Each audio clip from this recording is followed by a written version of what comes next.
My name's Angelo, and welcome to We Want Picks. Jakey Boy and I are going to break down the entire UFC Seattle fight card. We're going to give you our picks, our predictions, our bets, and our DraftKings plays. UFC Seattle is a plagued fight card. There have been 8 fights added, removed, or changed in the last 2 weeks. We even had a fight that was added just 2 hours ago that we're about to break down for you. But before we look forward. And I've been researching that fight, but I think I'm on the wrong website or something, because I've been watching a lot of, what's his name? Vanderford. Austin Vanderford. Vanderford. I've been watching a lot. Yeah, I've been watching a lot of his videos, and there definitely is some wrestling and stuff, but it looks a lot different than what organization was he in? I don't know. It was lots of shower stuff. Yeah, a lot of weird. Sure. At the pool. Yeah, sure. No, I get it. And before we look at that fight and that fight card, let's take a look back. UFC Vegas 102, spectacular card for the boys. Can I call to action right now? Can everyone like this video? We always forget to ask for likes, and this video always gets like... Proof of privilege. That's what that reminded me of. Little, what the fuck is that? The point of privilege. It's like a whole bunch of... oh man, it's like a viral video of all these people at like this convention, like wildly woke, like beyond reasonable, like policy type stuff. And they're like, point of privilege. If everybody, please stop using gendered language. Because people be like, guys, everybody calm down. Like it was chaos. I can't believe I have an internet reference that you don't. I'm young. Benjamin Button. I'm aging in reverse. I think our For You page, I don't get the woke stuff on my page. I'll tell you that, Angel. No, this was like, dude, this went viral. I get it. Like I get it. No, it was the old you. I know. All right. Connecticut, Ange. Anyway, 12.65 units of net profit from the boys. The boys are 3 of us. Jakey Boy, Big Ange, and Bet Sam putting bets on the board every single week. I didn't miss a single bet. 2 of mine were refunded. Bet Sam set the world on fire. Jakey Boy hit his underdog lock of the week. I hit all my money lines. Just the parlays. And underdog lock of the week. You had a couple. Well, Jacob almost hit a plus 1,300 and almost isn't plus 1,600, I think. Either way, you were literal seconds away from that hitting. But last week was a phenomenal week. And it wasn't just for us. It was for our premium members as well, because anybody who had a peek at any of the bets had some success. And we also had a bunch of DraftKings success as well. Josh Shocks, part of this community, actually helps us out with some stuff on the DraftKings front. Put up a $15,000 winning DraftKings ticket. He built an optimal lineup. It was the winning lineup in whatever contest he joined, the $400,000 throwdown, and he made quite a bit of money. Josh is a premium member. Premium membership gives you full access to all the picks, the bets, the tools, everything we do on the website, wewantpicks.com. Just click Become a Member at the top. And it's not just copy-paste bets. We also have a full suite of tools and insight. One of the things we offer is DraftKings ownership projections. This helps you build DraftKings fantasy lineups if that is your cup of tea. If it's not your cup of tea, we have other tools, one of which is the Fight Simulator. Fight Simulator takes every single fight on the card. It brings in all sorts of information like implied probability, historical striking data, grappling data, and it simulates the fights 100,000 times, and then it spits out the results. And those results can be used for whatever you want, including building DraftKings fantasy lineups. And this crew of people have done that the last 3 weeks. That tool has only existed for 3 weeks. We had somebody win $500 off a 50-cent entry. We had people winning $800 off small entries. And we got a letter last week. This comment here, I can't see. It's too small. I forgot what it says. But you can zoom in and see. It's working. 50 cents to 500 is not a bad ROI there. But well, if you're trying to get, if you're trying to get 50 cents to say, 500 is nice. 5,000 would be better. 50,000 would be better. If you're trying to get 50 cents to $500,000 right now, I just dropped the freckled salamander coin on Twitter. there is an initial. So let's go ahead and gobble up the salamander coin. I promise you guys, this thing's going to the fucking moon. Get it in right now. So is it not illegal to do that? Like it's just frowned upon, but it's not actually illegal to do those like rug pull meme coins. I think people are idiots for buying them all up. But why don't people? I mean, I guess they do it with their community, right? Because it's like 20 people get rich and everybody else gets poor because they want. I mean, that's all basically what big Twitter penny stock people were doing back in the day too. I don't see it as much anymore, but there was a lot of people that had a lot of following on Isn't penny that Boiler stocks. Room? That's the movie Boiler Room, isn't it? And they would gobble up this penny stock, and then they would tweet about it because they had so much power. Like, oh, this is about to start moving. Like, load in now, and then everyone load in. They'd cut out for everyone else. So there you go. Well, because I saw the. Do you do hot honey? Occasionally, yes. It's like the On new pizza, thing. right? It's on everything. Yeah, yeah. Lizzie That was talking about hot honey because I got excited because there's a. Does anybody? You guys know Donato's, right? Donato's Pizza. I honestly never heard thought of it they until you completely said that went shit. out of business. But there was a Donato's that opened up here, and I got it last night. I fucking love Donato's. But the thing that really pissed me off, and we can have this debate, Angelo, if you'd like, was what I loved about Donato's, not only their pizza, the pepperoni pizza is really good, thin crust, all that good stuff, but their breadsticks were phenomenal. And with the breadsticks, they had a phenomenal cheese sauce. Like that was like not super spicy, but had a little spice to it. And for whatever reason, I started noticing that even the Donato's down here doesn't have cheese sauce. Hardly any places down here have cheese sauce. I reached out to Instagram, guys, what's with no cheese sauce at pizza places for your crust, for your breadsticks? Because in Indiana, that's what you got. It was you knew the places that had good cheese sauce for your breadsticks. Like that's how relevant it was. I reached out to Instagram, guys, what's with no cheese sauce? And everyone's like, cheese sauce? What the hell are you talking about? I put up a fucking poll of like, what do you dip your breadsticks in? Cheese sauce, ranch, garlic, or marinara? And like it was like 55% people said marinara. I'm like, it's cheese sauce. Like, what are we doing? You have so much sauce on the pizza. Why do you want just pizza sauce to dip your fucking breadsticks in? It's fucking cheese sauce. There's so much goddamn sauce. Oh, you're already eating all the goddamn sauce on the fucking pizza. Why are you dipping breadsticks in the fucking pizza sauce? It's cheese sauce. It's yin and yang. Yeah, the only places that do cheese sauce with pizza and stuff are places that have absolute dog shit pizza. Cheese sauce? That's crazy. Literally, That's you crazy. knew the Never good seen places. it in my entire Chicago's Pizza in Indiana had some of the best cheese sauce. Donato's had some of the best cheese sauce. The local spots, like the place I worked at, had good cheese sauce. Everyone knew the cheese sauce. And sometimes you get with the fucking fries. You never do cheese sauce with fries. That's a thing. It's the same goddamn thing. Not at a pizzeria.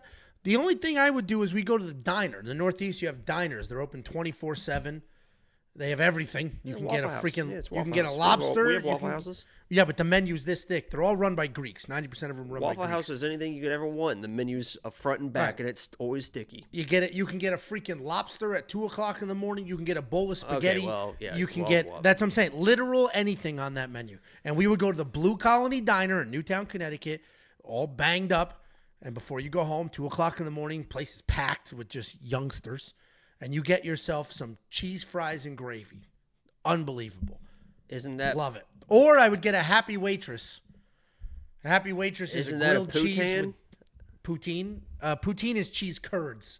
These are cheese, like this is just melted cheese on French fries with gravy. I would get a Happy Waitress with cheese fries and gravy. The Happy Waitress, the waitresses were never happy. They were all 397 pounds. But the meal, a Happy Waitress, was a grilled cheese with bacon and tomato. And all I heard was Greek-run diner. Anybody watching this? All I heard was something about little boys and Happy Waitresses that you can order.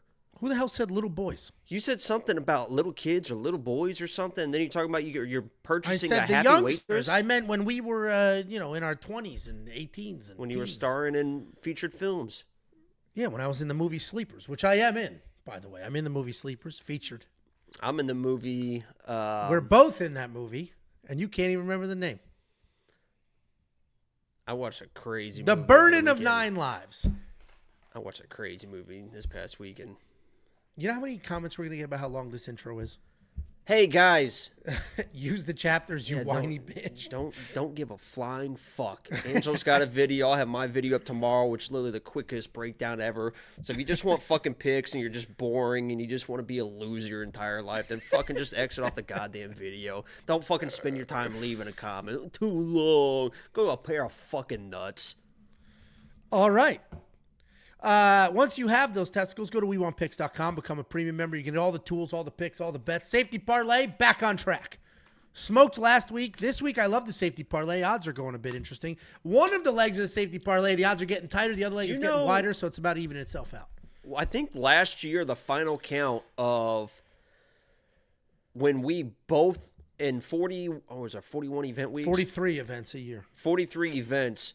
I think me and you both lost the safety parlay and lock of the week. I think it was only 5 times in 42 weeks that we both, that means in 30, whatever that math is, weeks, at least one of those hit. And a lot of times, obviously, they both hit, but it's crazy that we're that consistent in what we do that there was very rare for us to both miss on the same week.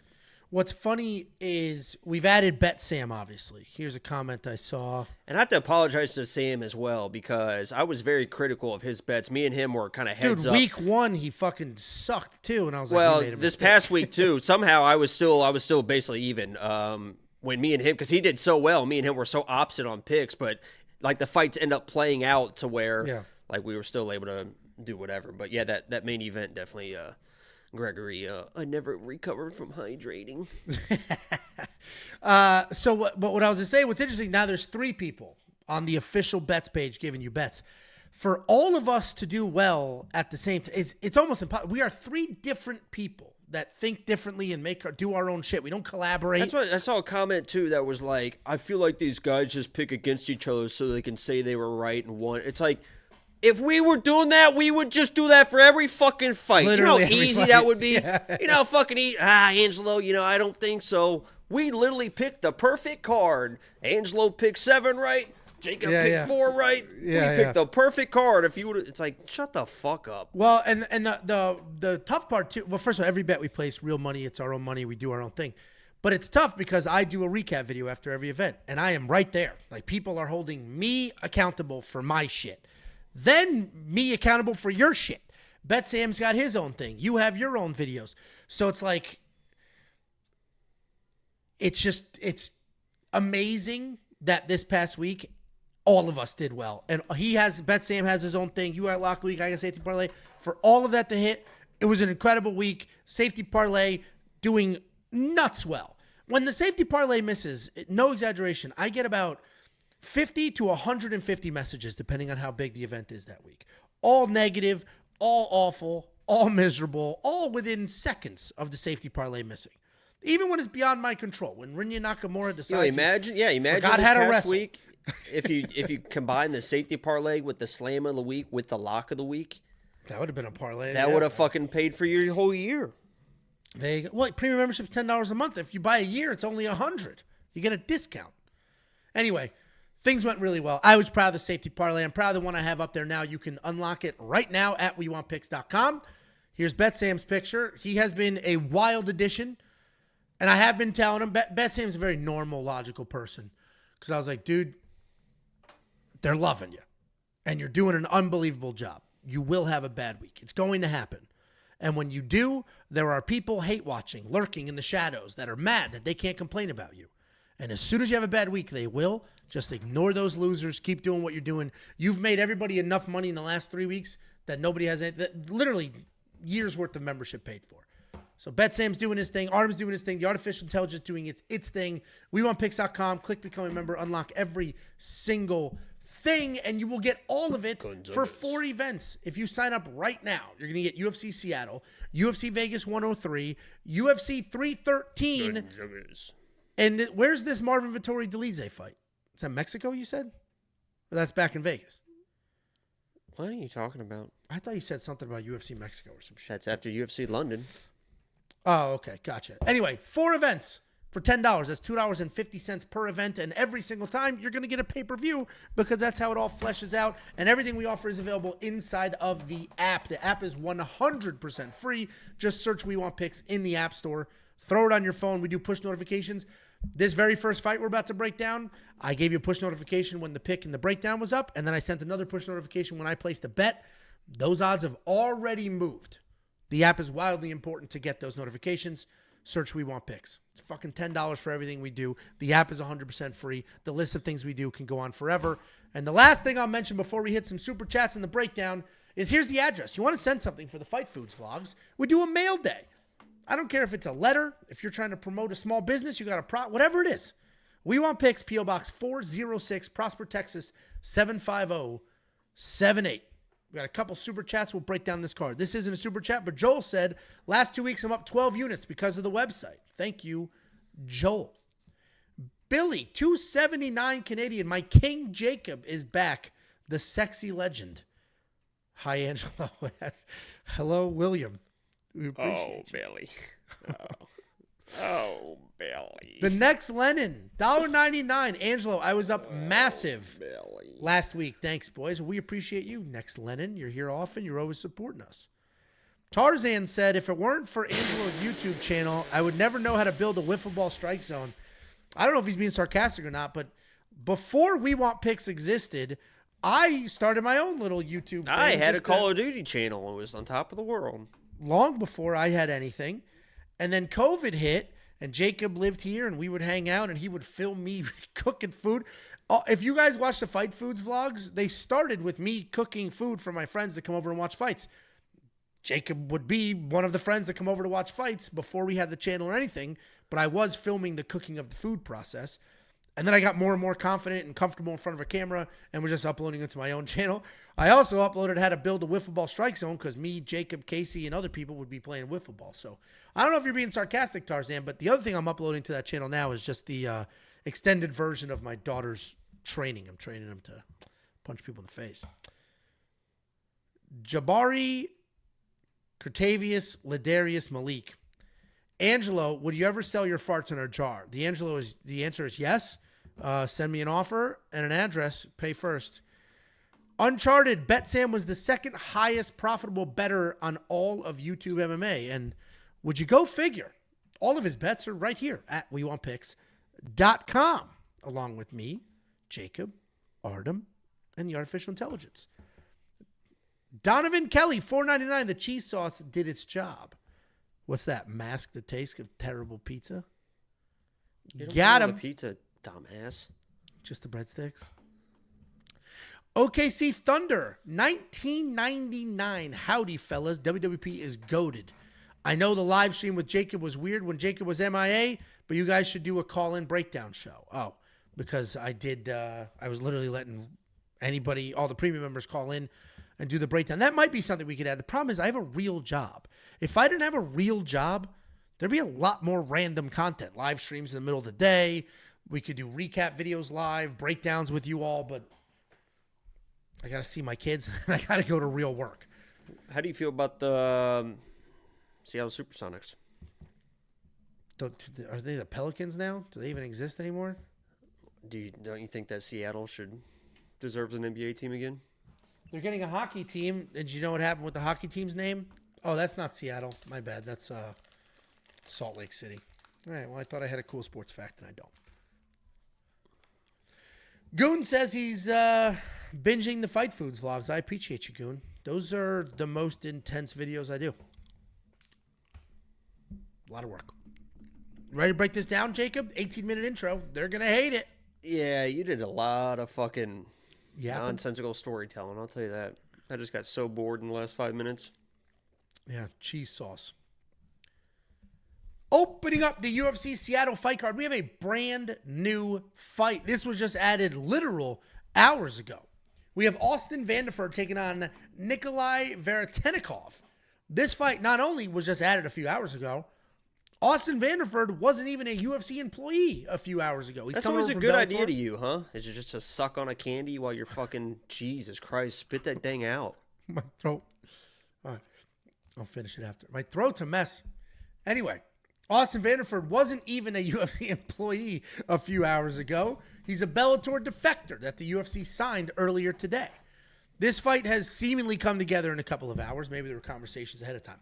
The UFC signed Austin Vanderford, brand new fighter on the roster. Veretennikov was supposed to fight last week. And last week he was supposed to fight Billy Goff at UFC Vegas 102. But he withdrew. Veretennikov withdrew from that fight. Goff moved over to this card, UFC Seattle, and his fight dropped. But now somehow, instead of those two fighting, which is what should have happened, all of a sudden we have Veretennikov fighting Austin Vanderford on a card a week later at a catchweight. This card has been plagued with nonsense and craziness. But here we go. We got Austin Vanderford. How do you think you would have done during the Black Plague? Who? You. What was the Black Plague? 12-2 in his career, 3-2 in his last 5. He is riding into his UFC debut, taking on Nikolay Veretennikov. 12-5 in his career, 3-2 in his last 5. He is coming off a loss in his UFC debut.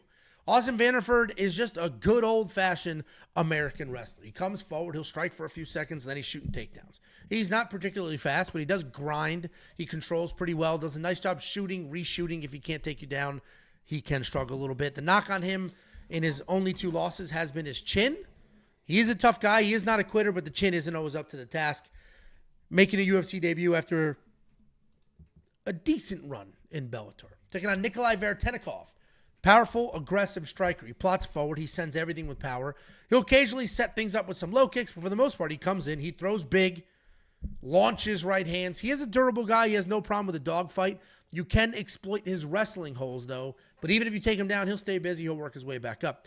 He's coming off that short notice loss in his UFC debut to Danny Barlow, where he did showcase his chin and his toughness. You have a question? What was that? Left-handed God. Why? Jesus Christ. Okay. Austin might be a name that you recognize, but not because of his in-cage accomplishments. He's obviously Paige Van Zant's better I've always half. seen him from the waist down. And he does make some spicy content. And I assume by the time we even got to this breakdown, people were flooding the live chat with Paige's husband. Even though he is dabbling on the dark side of OnlyFans, he's a good fighter. Pretty clear game plan for him in this fight and every other fight. Nikolay can be taken down. I imagine he gets taken down here. Austin is the pick. With his chin, the insanely short notice, the promotion signing him, and other random things going on, it is a little dicey, but when these odds dropped and he opened at plus 180, I immediately went to go place a bet. It moved down to plus 160, and I got it at plus 160. It's already down to plus 120, I believe, as we're talking right now, and that makes sense. He can wrestle. His opponent can't. Should be pretty easy. Austin Vanderford's a pick. What do you think, Jakey boy? Yeah, so I didn't fucking look at this fight. Cool. So You're just going to have to take my word for it then. I don't know.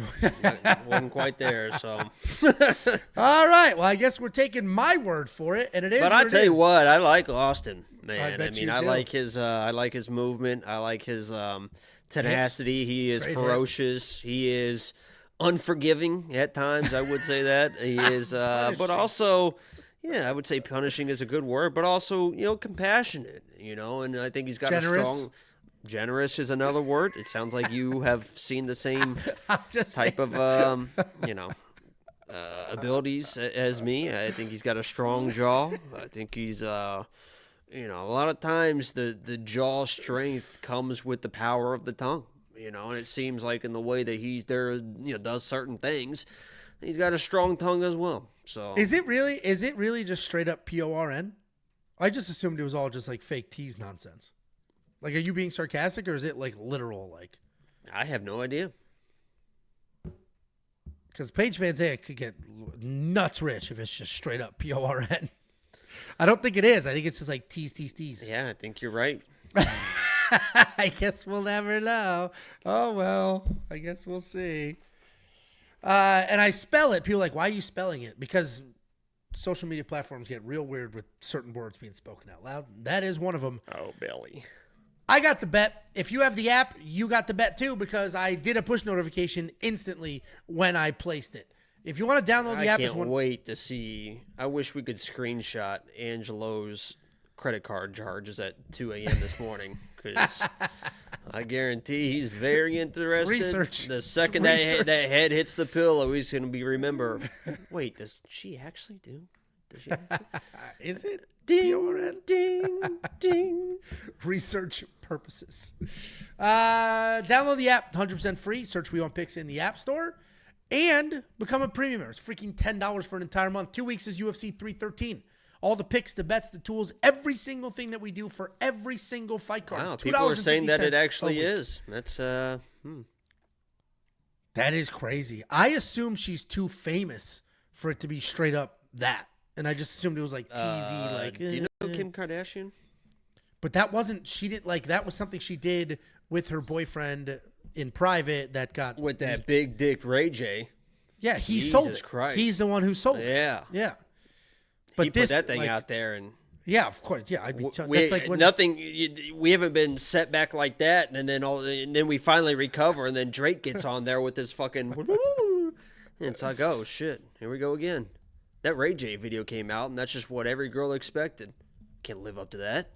Jesus Christ. Then Drake helicoptered last year. It got worse. WeWantPicks.com. Click become a member if you don't want to hear about the wee-wees. We do have $1.99 from Jacob Garcia going to UFC Seattle as my first event. Any tips? Depends what you're looking to do, man. I would say if you want to meet fighters, it is very easy, and they are everywhere. Get there early. Watch every single fight. Hang out outside. Hang out in the lobby because there's just fighters everywhere. Fan fighter, like everywhere, all the time. Go to all the events. Do all like the signings, the promote, all that crap.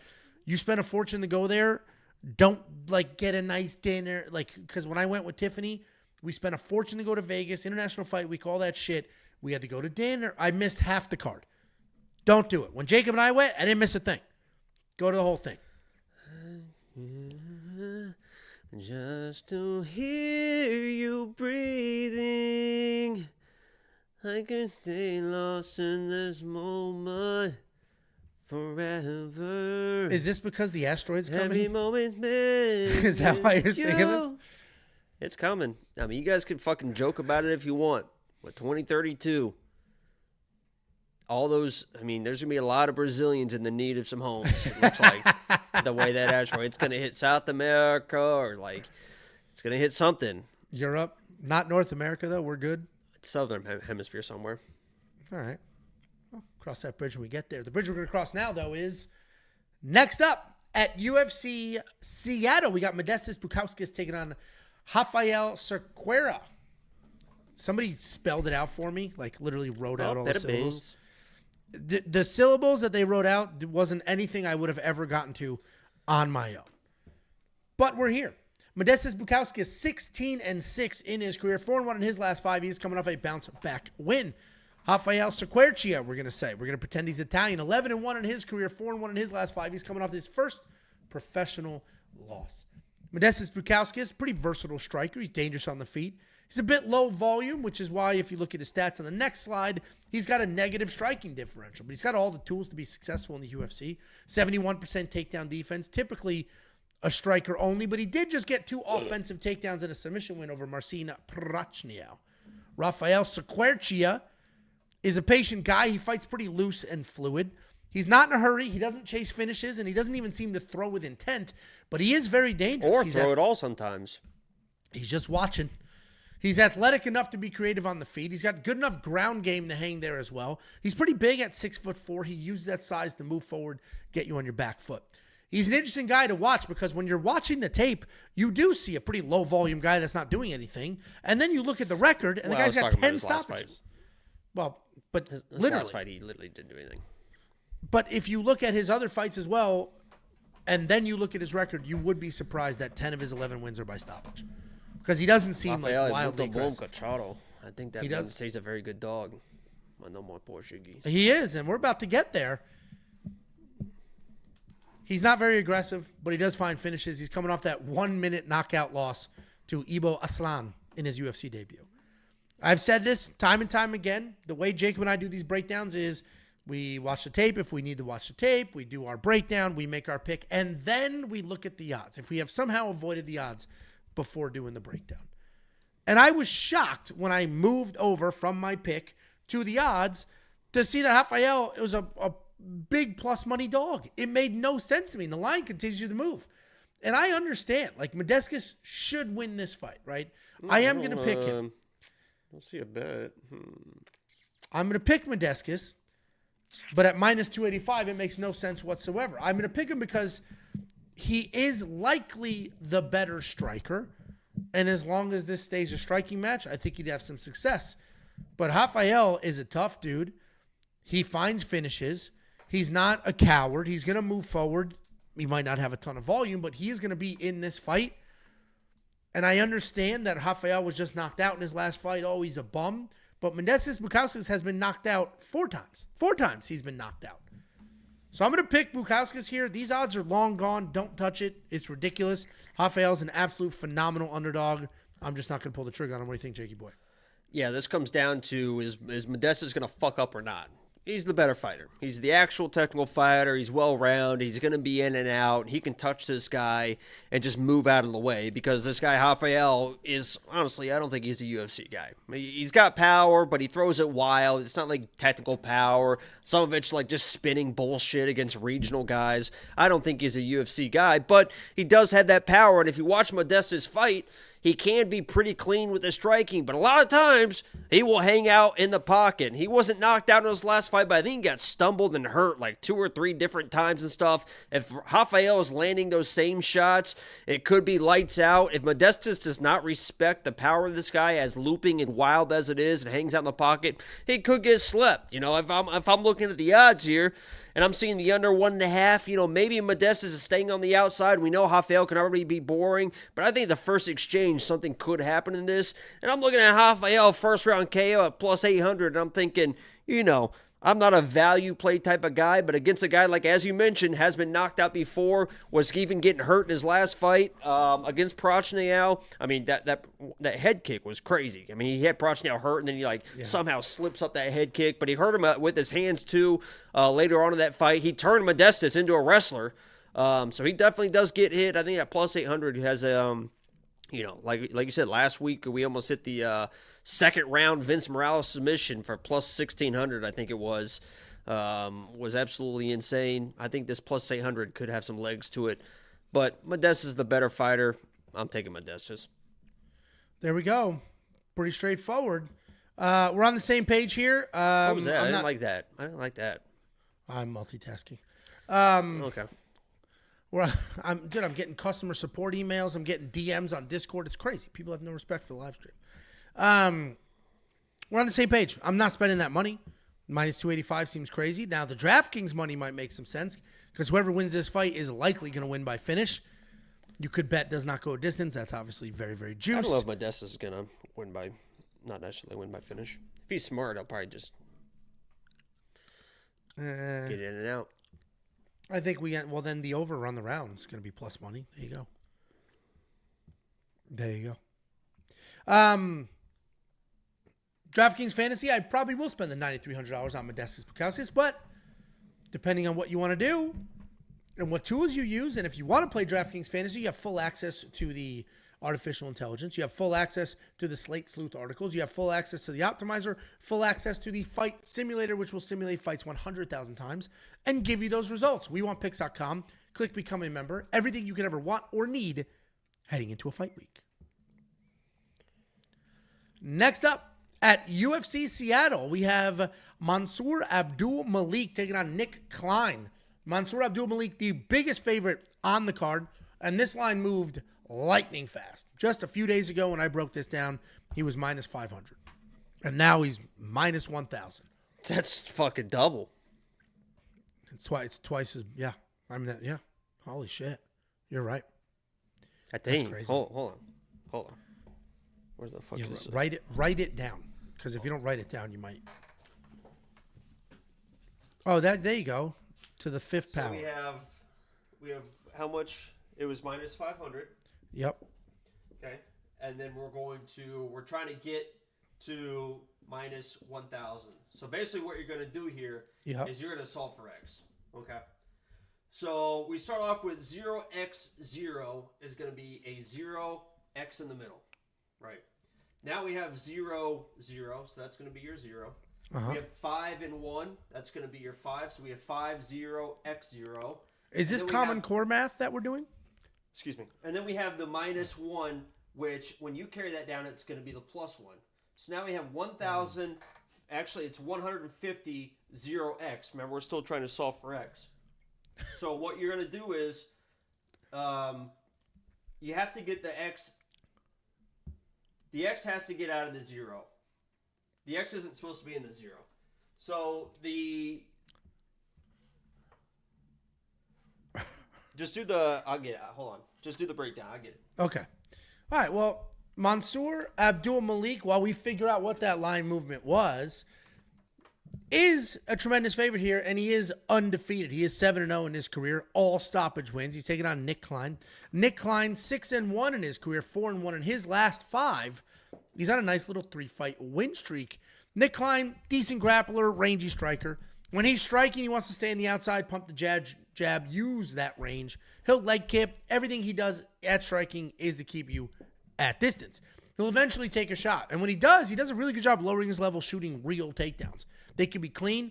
When they hit the ground, he will transition into BJJ. On his feet, a little soft, a little uncomfortable if you bring the fight to him. But on the ground, he's a grinder, definitely far more comfortable. He is making his UFC debut after a pretty successful Contender Series outing. He's taking on Mansur Abdul-Malik. Great grappler, college wrestling experience, and he does everything you would expect a D1 wrestler to do. He comes forward, throws bombs, and then shoots beautiful takedowns. Takedowns are big. They are clean. He does a nice job lifting if he hits those legs. He works in control really well on the ground. He also has great elbows from top and will just absolutely go to town. He's coming out that KO win over Dusko Todorovic in his UFC debut. At his core, this is wrestler versus wrestler, or wrestler versus grappler. You normally just, all right, who's the better wrestler? And in this case, you'll do that. You'll end up with Abdul-Malik. Then you can also say, who's the better striker? You'll end up with Abdul-Malik. Who's the better athlete? Then you'll end up with Abdul-Malik. I don't care how you break this down, whatever category you're going to use. Maybe just straight jiu-jitsu technique. Nick might have him beat, but Malik should dominate this fight. The odds make a lot of sense to me. I got the it. Movement's crazy. Oh, how much movement were in these odds? So I was trying to solve for X the wrong way. So it's X equals minus 500 plus minus 1,000. Obviously, you divide the 500 out to get it turns into 500X equals minus 1,000. Now you got to solve for X. So it's divided by 500. So X equals, when you take minus 1,000 divided by X equals minus 2. Now you have to get it to a positive number. So you divide by 2. Now it's minus X equals 2. Now you get rid of the minus number by dividing to get you. It's 2 divided by minus, so X equals 2 is twice as much. So we are right. Okay. You know what is crazy? I'm on the line movement tracker right now, one of the tools available at WeWantPicks.com. Yeah. And it shows you the opening odds, the current odds, how those odds translate to win probability, and what the movement is. So Mansur Abdul-Malik opened at minus 600. He's now minus 1,000. Minus 1,000 is an 87.91% implied probability. The line movement from minus 6 to minus 1,000, only 6.1%. I didn't listen to a goddamn thing. Is it my turn I to bet talk? you didn't. It is your turn to talk, yeah. Okay, so I'm picking Mansur. He's probably going to win this fight, but I will say, if you are Nick Klein, you got to do 2 very important things. Number 1, survive the first round. The first round is going to be fucking iffy. And I know you came out in your Contender Series fight, short notice, and fucking flew across the octagon and got that submission. I wouldn't recommend that versus Mansur because that dude's going to be fucking ready for you. And he knows how to grapple as well. Literally, I would just do everything you could to get out in the first round because we saw Mansur in the second round of his last fight. He's not a second round guy very often. The way that he fights with big, powerful shots, if you can get him in that second round, he will start to make mistakes on the ground. And obviously, that's where you want to be. You want to be in a position where he is going to make a mistake and you can capitalize. It's probably not going to happen in the first round because he knows how to wrestle as well. And if he gets on top of you, that's point number 2, Nick. You can't play guard game versus this guy. You can't really play anything. If you're on your knees against the fence trying to get up, whatever, his ground and pound is fucking nasty, and he will hurt you even when you think that you are safe. So get out of the first round. If you get taken down, whatever, if you try to get a takedown, I wouldn't even shoot a fucking I would literally just run for 5 minutes, just get to the second round and see what happens after that. If he can do that, I think he's got a real shot to pull something off in a mistake because I saw Mansur getting pretty tired. Now, he will work through it, and he ended up winning that fight by, TKO or whatever it was. I mean, he was starting to beat the shit out of that guy, but he's powerful early. He knows what he's doing on the ground. So it's going to be definitely, I think the odds are reflective of what it's probably going to need to be for Nick is a little bit of a Hail Mary situation. I played it. I played the submission. I got it like plus 1,400 or something. Just a touch flyer. You know, we'll see what happens here. Just because I saw Mansur in some positions in the second round of his last fight where I was like, if Nick can get there, he can be live. So, but Mansur's probably the play. Yes. Lots of questions both in the live chat and on Instagram and everywhere else where this graphic was shown. And they say Nick Klein, 24 takedowns average. So those are takedowns per 15 minutes. That's what that stat is. Uh-oh. And they're extrapolated stats. He only has one fight in the UFC. Right, he got one takedown. I got it. So he had one takedown in like a minute. And that's why it extrapolates out to 24.3. X equals takedown. Okay? We have 15-minute fights. So you're looking for X equals 15. And what'd you say? I think he had one takedown in 2 minutes. By 3. Yeah. And you said he had one takedown, correct? Correct, yeah. X equals 15 divided by 3. That's got to be 6 or some shit. Divided by 1. X equals 1. But this is 2, but also, this is 2, but also 4. 1, 2, 3, 4. So you take 6 times 4, and then 6 equals 24. And what's the number up there? It was 24. Wow, you did do that. Okay, so there you go. Yeah. Look I got it right. You. Yeah, I didn't. Is that really, it really was 24?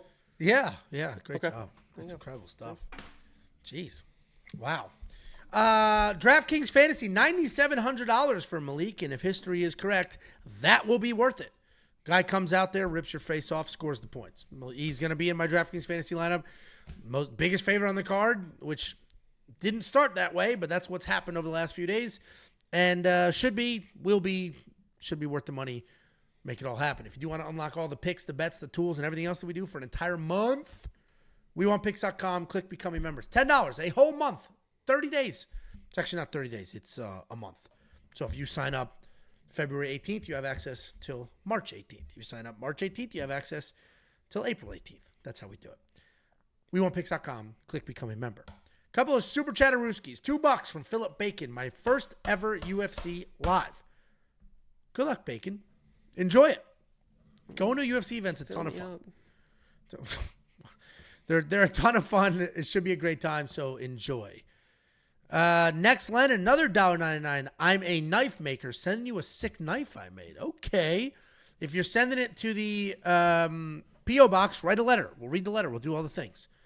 Thank you, Lennon. $2 from Jake Korak. What is a leg kip, Angelo? First of all, a leg kip is a thing. Second of all, you're making fun of, oh, sorry, I talk real fast. My bad. They used to say I had a lisp, Jacob, which I don't. Isaac Lathrop, $4.99. Wanted to thank you for all you guys do week in and week out. I sent Ange my $1,700 payout last week. All thanks to the data analyzer. Love you guys. Well, I'm glad you made $1,700. Congratulations to you. That's what's 1,700 divided by 10? That's 170 months of premium membership. So we appreciate you very, very much. Keep doing your thing. Thanks for shouting us out. Did I do that so fast? Yeah.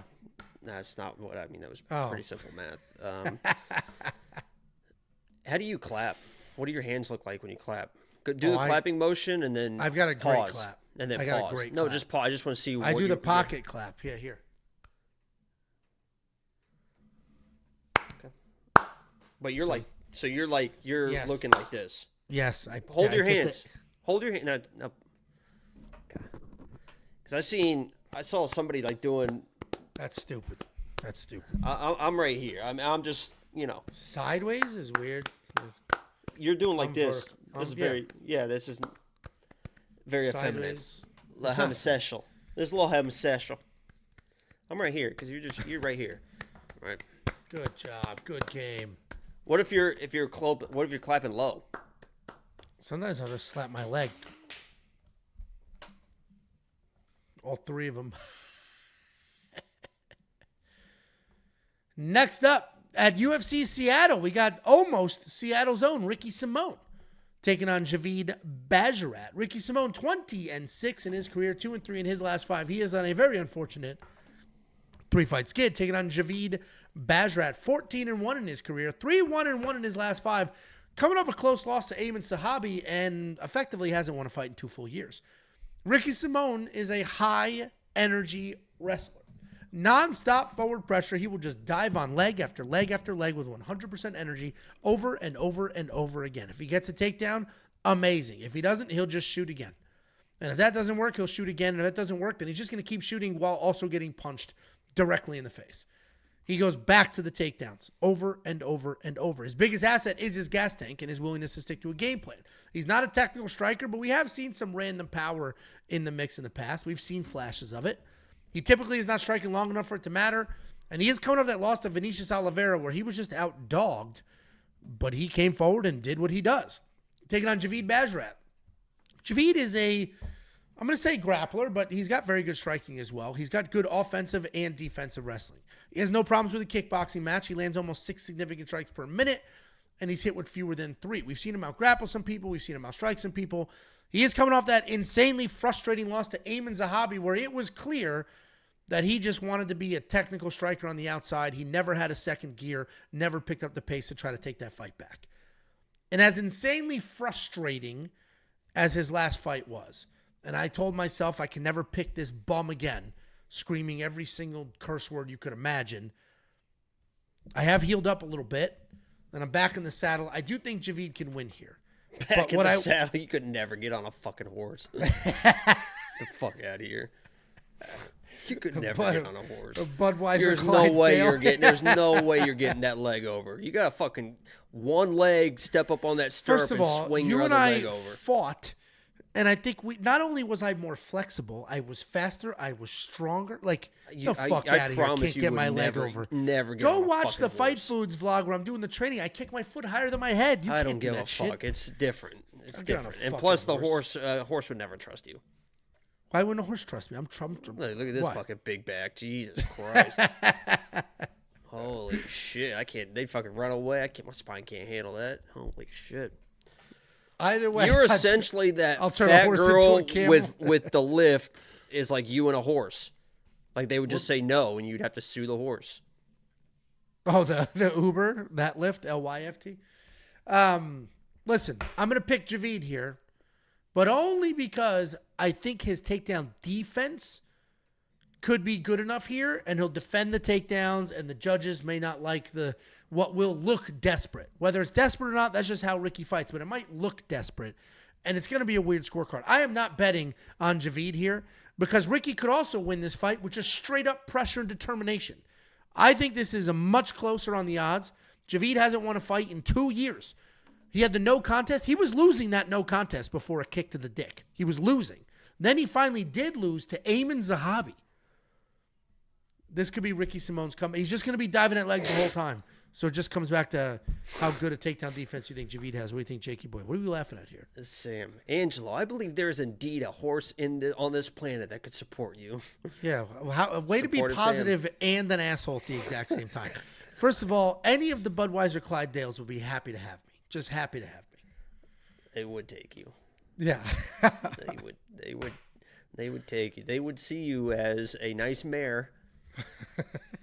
A nice wide-hipped mare that they would love to inseminate. They would take you. Okay. Who do you think wins this fight? Let's hear your best horse impression. Uh-oh.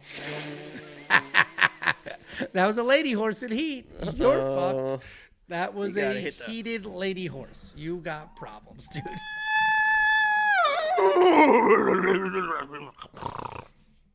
Why did it snort? What do you do to a horse to make sure it never forgets you? What? Let's see if you know horses. What do you do to a horse to make sure it never forgets you? Do you look it in the eyes? You blow in its nose.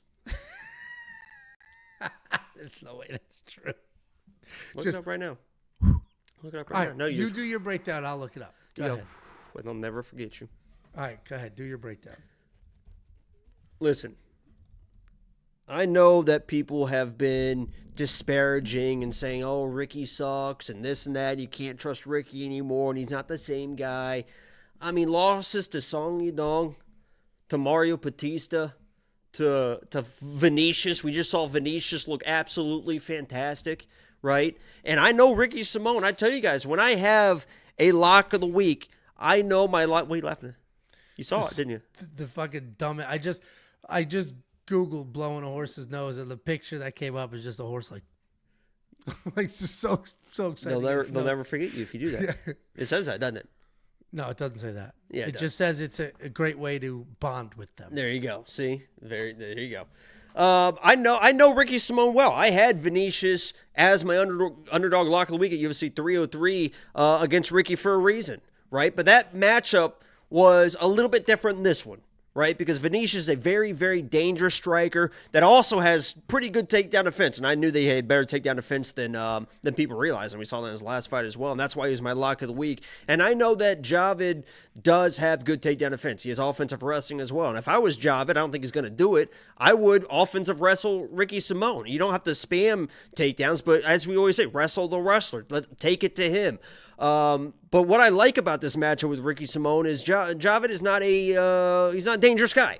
He's not a dangerous guy, and a lot of his pressure is empty pressure. That's why he lost that Zahabi fight. He literally just thought that he was just good enough that they were just going to give him that decision. The sense of urgency or the lack of urgency in fights is extremely alarming because he just had to do a little bit more, and he probably, with the pressure, would have won that decision. So against a guy like Ricky Simón, who I know is going to bring that pressure, I think you're going to see the old Ricky because he doesn't really have to worry about the striking dangers of a guy like Javid. And Ricky, this is basically his hometown. He's a Washington guy. He's going to be fired up. And if we do see that old Ricky shooting at least 5 takedowns and just bringing the pressure with the striking, because he can strike as well, going tit for tat, bringing the pressure, putting this guy back, I think he can do enough to win a decision. I'm pretty confident that he is just going to do enough. And if there is ever a situation where I got to trust one guy or the other to do a little bit more to win a decision fight, I'm going to trust Ricky Simón, who has shown that he does do that in his hometown, versus a guy like Javid, who just didn't give a shit to do a little bit more to win that decision, lost the decision. It was just like, I'm taking Ricky Simón. Yeah, listen, when Javid lost to Zahabi, who's not very good, right? When he lost to Zahabi, he was in the safety parlay. It broke the safety parlay that week. And it was insanely frustrating for that reason. Because I can take, we're not going to pick it 100% accurate. No, nobody can. But I can accept when somebody is trying to win a fight and just doesn't, right? They're working their, we just saw Calvin Kattar. Calvin Kattar lost 2 rounds, and what did he do in the third? He tried to win. He didn't go, he went out there swinging like crazy, tried to win that fight. It is what it is. He just wasn't better. Javid did nothing. He did absolute fuck all to try to win that last fight. He's an and it was brutal. He literally fights arrogantly. Like, he fights arrogantly. Like, oh, I'm better than you, so I'm just going to win automatically. And if I'm Ricky Simón, I get on that. And he is better. That's what's frustrating. I think he's overrated. Just like I said, the Bonfim brother was overrated last week, and here we go again. Because he definitely is the lesser version of Farid is the actual fighter. Farid is just like we saw Gabriel was like the actual fighter. You know, this dude was fucking Ishmael. The second he had an opportunity to get it out of the fight, he's like, oh, I can't see. Yeah. I think Javid would be the same fucking guy. If I'm Ricky Simón, I'm all over this guy early, break his will early. Because if he does get in that little flow state, he is a pretty good striker out in distance. So you don't want to be backing up. But he definitely fights arrogantly. Yeah, I mean, the over is the safest bet here. I think Ricky's a phenomenal underdog. I think these odds are far too wide. I do think Javid wins. It could look like that Matheus Mendonça fight where he was defending the takedowns and just able to stuff takedowns, pop. If you're Ricky, just give the judges an excuse to give you rounds. I promise they're going to want to give you the rounds. Your hometown guy, they're going to hear the crowd. If it's close, they're going to give them an excuse to give you the rounds. There's not enough fighters that do that. I went to go place the Ricky Simón. Bet Sam just commented it too. The Ricky plus 3.5. It's juiced. It was like minus 170, I think it was. So it's like they're expecting him to win a round. So still might be a good play. I mean, I think it makes a lot of sense. It certainly goes to a decision. It's minus 140. So it went down from minus 170. All right. $7,100 in DraftKings Fantasy. That is the only side of this fight I would consider for a fantasy lineup because he can get a couple of takedowns. He can get some control time. He will fight for your money. Where even if Javid wins, he's not earning his keep. He's not going to finish, Ricky. WeWantPicks.com. Click Become a Member. That's our website. Easiest way to support us. And it's not just empty support. You are going to get the greatest offering on this planet. Every single pick, bet, tool, anything you could ever want or need heading into a fight week. Anything. I don't care what you do in this sport. You want to do your own research? Great. We have tools to help you do your own research. You never need to leave the website. You play DraftKings Fantasy? Great. You do FanDuel? Great. Prize Picks? Great. Underdog? Great. WeWantPicks.com. Click Become a Member at the top. We have a $2 super chat from Jake Korach. Does the Fight Simulator account for mullets? It is not currently one of the inputs, but we did build this thing from the ground up. And when I say we, I mean the nuclear physicist. I'm sure he can factor that in if it's something that They're saying a data point that we could keep. That he hasn't won since he cut his mullet. Who hasn't? Ricky? No, Javid. Javid had a mullet? Next up, at UFC Seattle, we have another brand new fight. This fight was created in thin air. Neither one of them were already on this card, and just magically, 3 days ago, poof, here they are. Nursulton Ruziboev taking on Eric McConico. Nursulton Ruziboev, 34-9 in his career, 4-1 in his last 5, coming off that decision loss to Joaquin Buckley. Taking on Eric McConico, 9-2 in his career, 5-0 in his last 5. Short notice UFC debut. I'm a big Nursulton Ruziboev guy, so might be a little bit of bias here. He's a wrestling and grappling beast who, in the UFC, hasn't showcased those skills just yet. But if you go to the regional scene, you break down all his non-UFC fights. You had a mullet? Me? In 89? I 100% had a mullet in the 90s. Without question. My stepdad had a mullet, so we had a mullet. Done. Like, Vinny and I, and my dad, my real dad, would offer us money to cut the mullet. He hated it. Yeah, I believe that. At least it wasn't the rat tail. Those kids. I had a rat tail for a little bit. Rat tail kids always smelled like pee. I did not smell like pee. Well, did anybody else in your grade smell like pee? Because somebody smells like pee. And if nobody else did, Angelo, you smelled like pee. The rat kid tail always smelled like pee. You think you've met my mother? My little immigrant mother's going to let us smell like pee? She irons underwear. She's not going to let us smell like pee. But it didn't smell like pee. I'm not saying you left the house. I'm saying sometimes accidents happen, Angelo. Sometimes you run out of passes to go to the bathroom. You just fucking piss your pants. Your little kid's not going to, just going to wet them a little bit. It's not going to drench them. And then you smell like pee. All right, well, back to this. Nursulton Ruziboev outside the UFC, catching kicks, shooting takedowns, getting you against the cage. He is a grappler. Inside the UFC, it's mostly hands. And we've seen those hands do pretty good work in the UFC. He does have fantastic BJJ if he gets it to the ground. I mentioned we've only seen the striking in the UFC, but I am 100% sure those other skills are there. He is 6'5". He uses his reach well. He is coming off that loss to Joaquin Buckley, but that was at 170 pounds where he just cut too much weight, couldn't keep up with the speed. He's not a fast guy, and Joaquin Buckley might be one of the faster ones in that division. He's taking on Eric McConico. Solid grappler. He's comfortable striking. Ultimately, he's looking to close the distance, grind fights to the ground. Even though he does want to fight on the ground, he doesn't always force them there. Lots of times he's waiting to catch a kick or try to get a trip out of it. He's not just rushing and shooting. When fights do get to the ground, he does a really good job passing from position to position and finding control before working for a submission. He is stepping up on short notice, but he is on a nice little win streak. I'm a big Nursulton guy, and I'm going to continue being a big Nursulton guy. I think he's going to be too big. Too good everywhere. I think his wrestling defense is going to be too good. His wrestling offense is going to be too good. He's going to have the better hands. I just don't see how McConico wins this fight. My one and only concern here is, obviously, this fight was just right out of thin air. Neither one of them were supposed to be, like, just out of nowhere. Bang. This fight popped up. And last week, his brother got Correct. fucked up. His brother accepted a fight on short notice. They canceled the fight. He looked awful. Like, I have to imagine that is in Nursulton's head, but Nursulton's at least proven at this point. So that's my only concern, is just the chaos around the fight. But skill for skill, I have Nursulton all day long, and this is he might be the best value on this card. What do you think, Jakey boy? Yeah, if you're, I'm on the Nursulton side here. If you're a guy like Eric, who I think is at MMA Lab, if I'm not mistaken, I think was he in Jared's? Is that who I'm thinking of? Was he in Jared's corner this past weekend? I can't remember, but I don't know. if you're Eric, I believe you just got to put your hands on Ruziboev. I don't know if I would take him down early. I know you like the top position, but this guy, Nursulton, those long limbs, he's pretty slick anywhere with the sweeps, with off his back, submissions and stuff like that.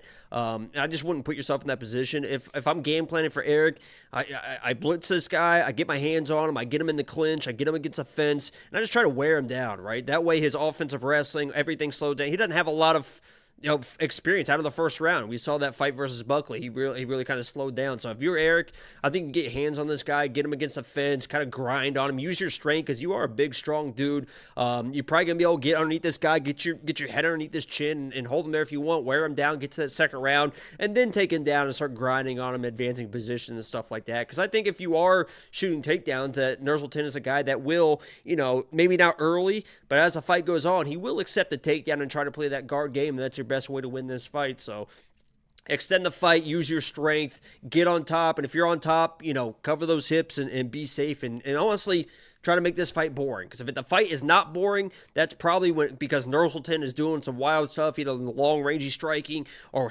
crazy sweeps and transitions. You want to hold this guy against the fence, you want to hold him on the ground, extend the fight, be boring. I don't know if he's going to be able to do that, so I'm on the Nursulton side. Yeah, and I think it's great value. And I mentioned, I know you mentioned the loss to Buckley. I mentioned the loss to Buckley. Dude, the dude's 6'5". I don't know how he even made weight for that fight, because he fought just like 4 weeks earlier at 185. And then all of a sudden, he quick turnaround, 170. I don't know how he made weight for that fight, but he did. And yeah, he wasn't faster. And he had a problem with the speed. The speed was the biggest issue for him in that fight. I don't think it's going to be an issue here. All over Nursulton. $9,200 in DraftKings Fantasy. That honestly should be good. I think he can finish here, but I am going to leave that. I'm perfectly happy betting on Nursulton. I like these odds. DraftKings Fantasy, I'm probably going to leave that alone just because of the unknowns and the short notice and all that crap, and he might slow down and take his time. Very hard to figure out. Eric's in the same boat. We shouldn't just assume that Eric's going to be a cardio demon. He's also stepping on short notice, and he has the burden of a UFC debut. Lots of random factors here. WeWantPicks.com. Click Become a Member at the top. It's $10 for an entire month. That month is going to get you next week's fight night, UFC 313, the fight night after that, this card. It's incredible. And you're going to get all sorts of tools, copy-paste bets, input from 5 different people or 4 people and then 1 robot. WeWantPicks.com. Click Become a Member at the top. I'm the bot. It is, Jake. NPC. Wow, why would you agree with that? Well, you're an NPC, and I learned what that means because I'm young and cool. You're a BK Randy. What's that? Fucking BK Randy. What's that? Fucking BK Randy. What's a BK Randy? GG no re. GG no re. BK Randy. Can you explain these to me? You know what's so funny? Our dynamic is like you're young and cool, and I'm old and square. And then I'm about to start filming this new show for the channel. And I'm going to be the young, cool one, and he's going to be the old square. So I need to know the terms. What's a BK Randy? Suck my cock. Okay. Next up, at UFC Seattle, we have Jan, and it's actually Iwan, which makes no sense. Cutelaba taking on Ibo Aslan. Iwan Cutelaba, 18-10 in his career, 3-2 in his last 5. Ibo's got a little pocket titty, don't he? You got a little that lighting is if you kind of block that out a little bit, I think you can really get something going with that thing. Okay. Where was I? 3-2 in his last 5. He's coming off that close win over Ivan Aslan. Ibo Aslan, 11-1 in his career, 5-0 in his last 5. He's looking for his 4th UFC win. Iwan Cutelaba, mostly a grappler. That's what he wants to do. That's how he started his career. But he also has incredible power in his hands. So now the guy's happy to just stand there and start winging punches, even though he's got a questionable chin. He is a feast or famine guy, so outside of his last couple of fights, he's either getting stopped or he's stopping his opponent. He is sloppy. The takedowns are sloppy too. Just body locks, comes charging in, bombing away. More muscle than technique on everything he does. He is coming off that decision win over Ivan Aslan, where he moved forward. He just absolutely bombed away and then somehow lucked himself into a few takedowns. Taking on Ibo Aslan. Heavy-handed striker. He can knock you out with just half power. Short hooks. He's a bit wide. He's a bit sloppy, but it doesn't matter. He's all power. He's got plenty of it in both of his hands and his feet. He's not looking to wrestle, but he will sneak in an occasional body lock trip if that's where he ends up. And if he's on top, he's just going to tee off. He does have some cardio issues. His lone loss was to Anton Turkalj, and that's exactly what happened there.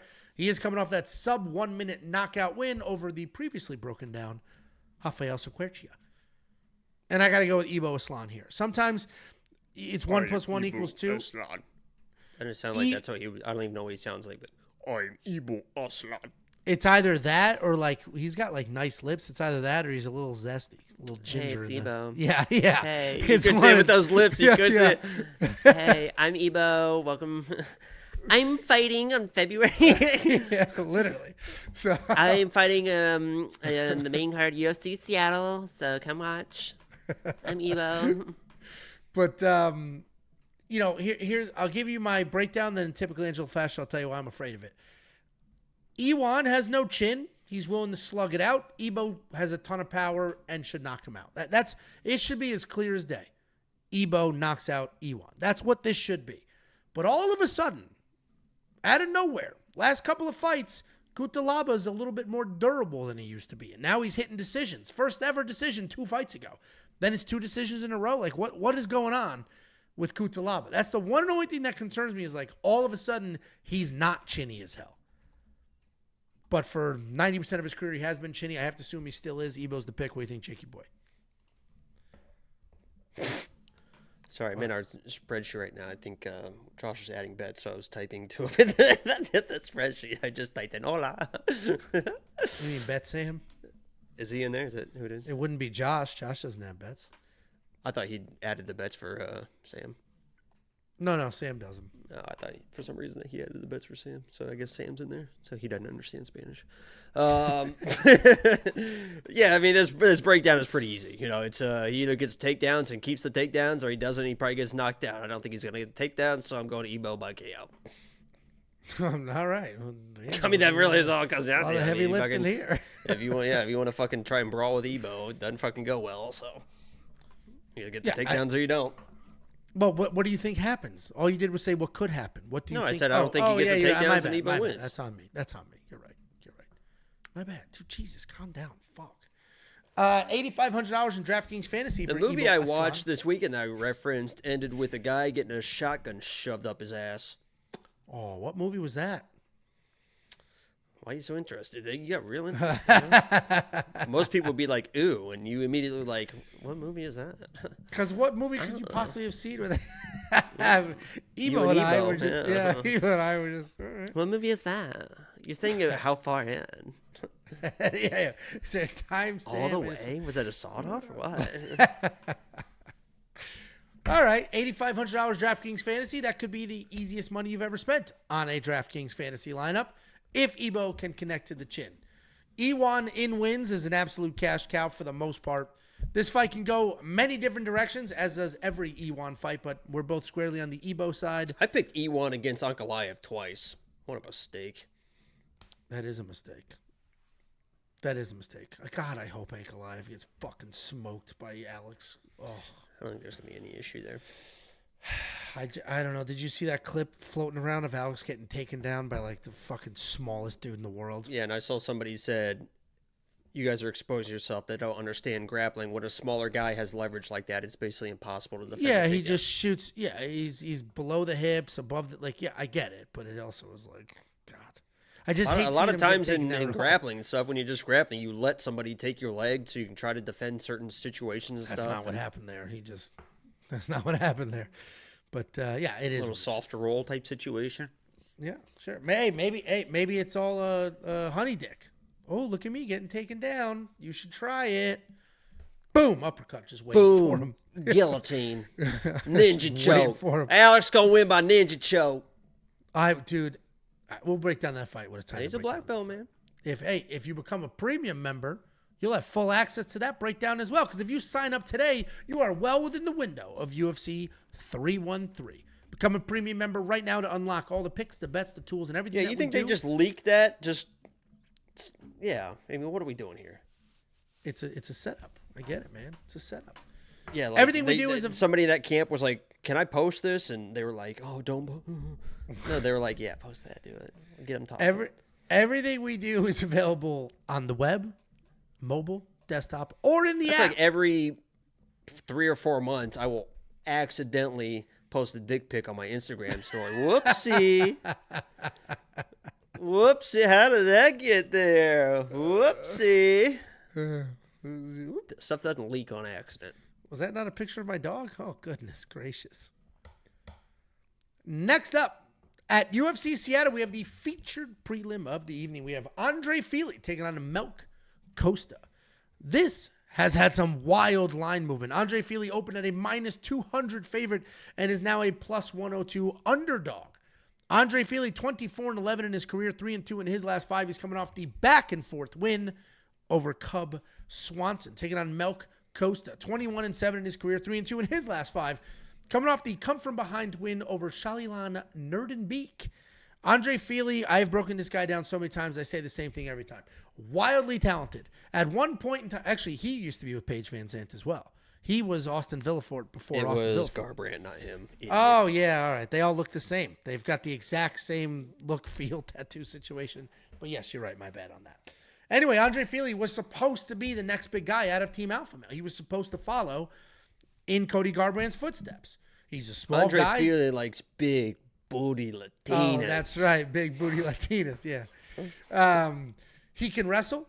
He can strike. He can grapple. He can do all the things. And at one point in time, he really was going to be the next big thing. The problem is, he's really like Cody Garbrandt in every capacity because he's also just willing to bang it out. He'll stand there. He'll swing. He'll go blow for blow. And his chin won't always allow him to do that. He's got solid takedowns. He averages about 2 per fight. He's got great striking. He's got good power. He's pretty defensively sound. But he can get sucked into a firefight, which may or may not go his way. He's coming off that bounce-back win over Cub Swanson, where he did have a couple of takedowns to seal that deal. He's taking on Costa. Costa is a well-rounded guy. Creative striking, solid grappling. His takedowns are a bit forced, but he's strong enough and persistent enough to try to drag you to the ground. You will see him work for takedowns pretty often, but he doesn't even need them because lots of times he's the better striker. He's got powerful hands, good technique, strings together combinations well. He'll even mix it in some spinning attacks. He's coming off that submission win over Shalilan. Sorry, my throat's a mess. That's why I was taking the cough drops. You need something for it? Cough drops. He's coming off that submission win over Shalilan Nerdenbeek, where he was getting completely out-wrestled, but he managed to take his back and sub him because of just straight-up exhaustion. And Andre Fili's always hard to break down because he does crazy shit. You can't count on him to stick Angelo, to the game get plan to the point, idiot. Or do what he... Did somebody comment that, or was that you? I would never say that. This guy sucks. This guy's an absolute dweeb loser that is pretending to be Bet-Slam, and I'm just going to hide him. I'm not even listening to Angelo, just trying to figure out Costa's complexion. He has the same thing Michael Jackson had. Yeah, literally. Whatever it's called. I'm going to pick Andre Fili. He's a better Michael fighter Jackson everywhere. Bleached his skin, but he just had whatever that disease. You know, the reason why he started wearing the glove is because that's where it first started.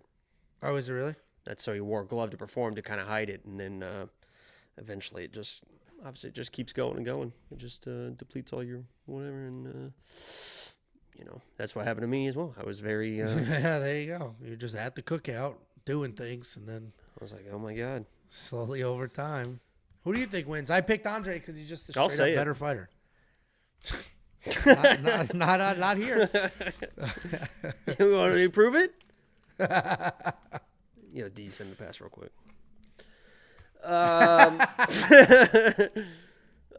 Listen, I have all the respect in the world for Andre Fili, and if he's able to do something in this fight, it's not gonna be crazy surprising. But I like Melk as a fighter. I was surprised to see him drop as a dog. There was what did they open at? Flip back. -200 and +170. Flip back. It's -200 and +170. So he was a dog and then flipped to a favorite, then flipped back to the dog. Now he's moving to the favorite. I think I understand these odds. If I'm Melk, I know that you can wrestle, and he's shown that what I like about his game is he's a shoot-a-box guy, and he kind of fights like that with aggression, but also he kind of will take his time as well. If he gets in an advantageous position on your back, he'll look for position over submission. Even when you saw against like Steve Garcia was doing a good job kind of defending the wrestling, but he just kind of held on to him, right? He wasn't trying to force crazy stuff, so I like his demeanor inside of fights. But if I'm him, I trust my hands a little bit in this fight. I don't want to blow my load, trying to force the takedowns early against Andre Fili, who knows how to defend and wrestle as well, and could get you in a position where you're getting a little bit tired. Trust your hands. Angelo mentioned you are a good striker. Andre Fili isn't the most dangerous guy in the world, and like you said, we'll get in some exchanges where you might be able to find a shot and hurt the guy, win around, or maybe even put him out. So I would say trust your hands until you feel if you're not in a comfortable position, or the wrestling is a lot easier when you're having success with the striking. So, I'd feel it out the first half around with the hands, then go to the wrestling, wrestle to win the rounds at the end. And I like Melk to do this. I like him on the feet, or if he wants to wrestle, I think he can get those takedowns. And even if he's not getting the takedowns, I think he can do enough to score with the rounds and win this fight. So I like Melk. And I like his hair this week, too. He's got a blue. He's got a nice shaved on the side and stuff like that. It's a good look for him. Yeah, I mean, you just think he's gonna outwork him? Like, do you agree with me that Andre Fili's just a straight up better fighter? No. You don't think he's the better fighter? No, I think Melk's the better grappler. I think he's just as good but more powerful with the hands. No. If I thought Andre was the better fighter, I'd fucking pick him.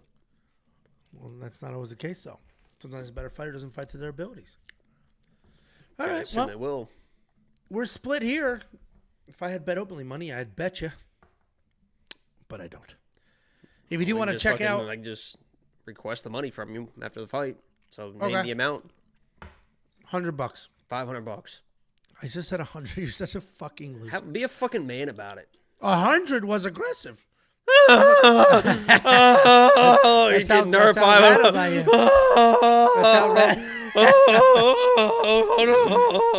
That's how rattled I am.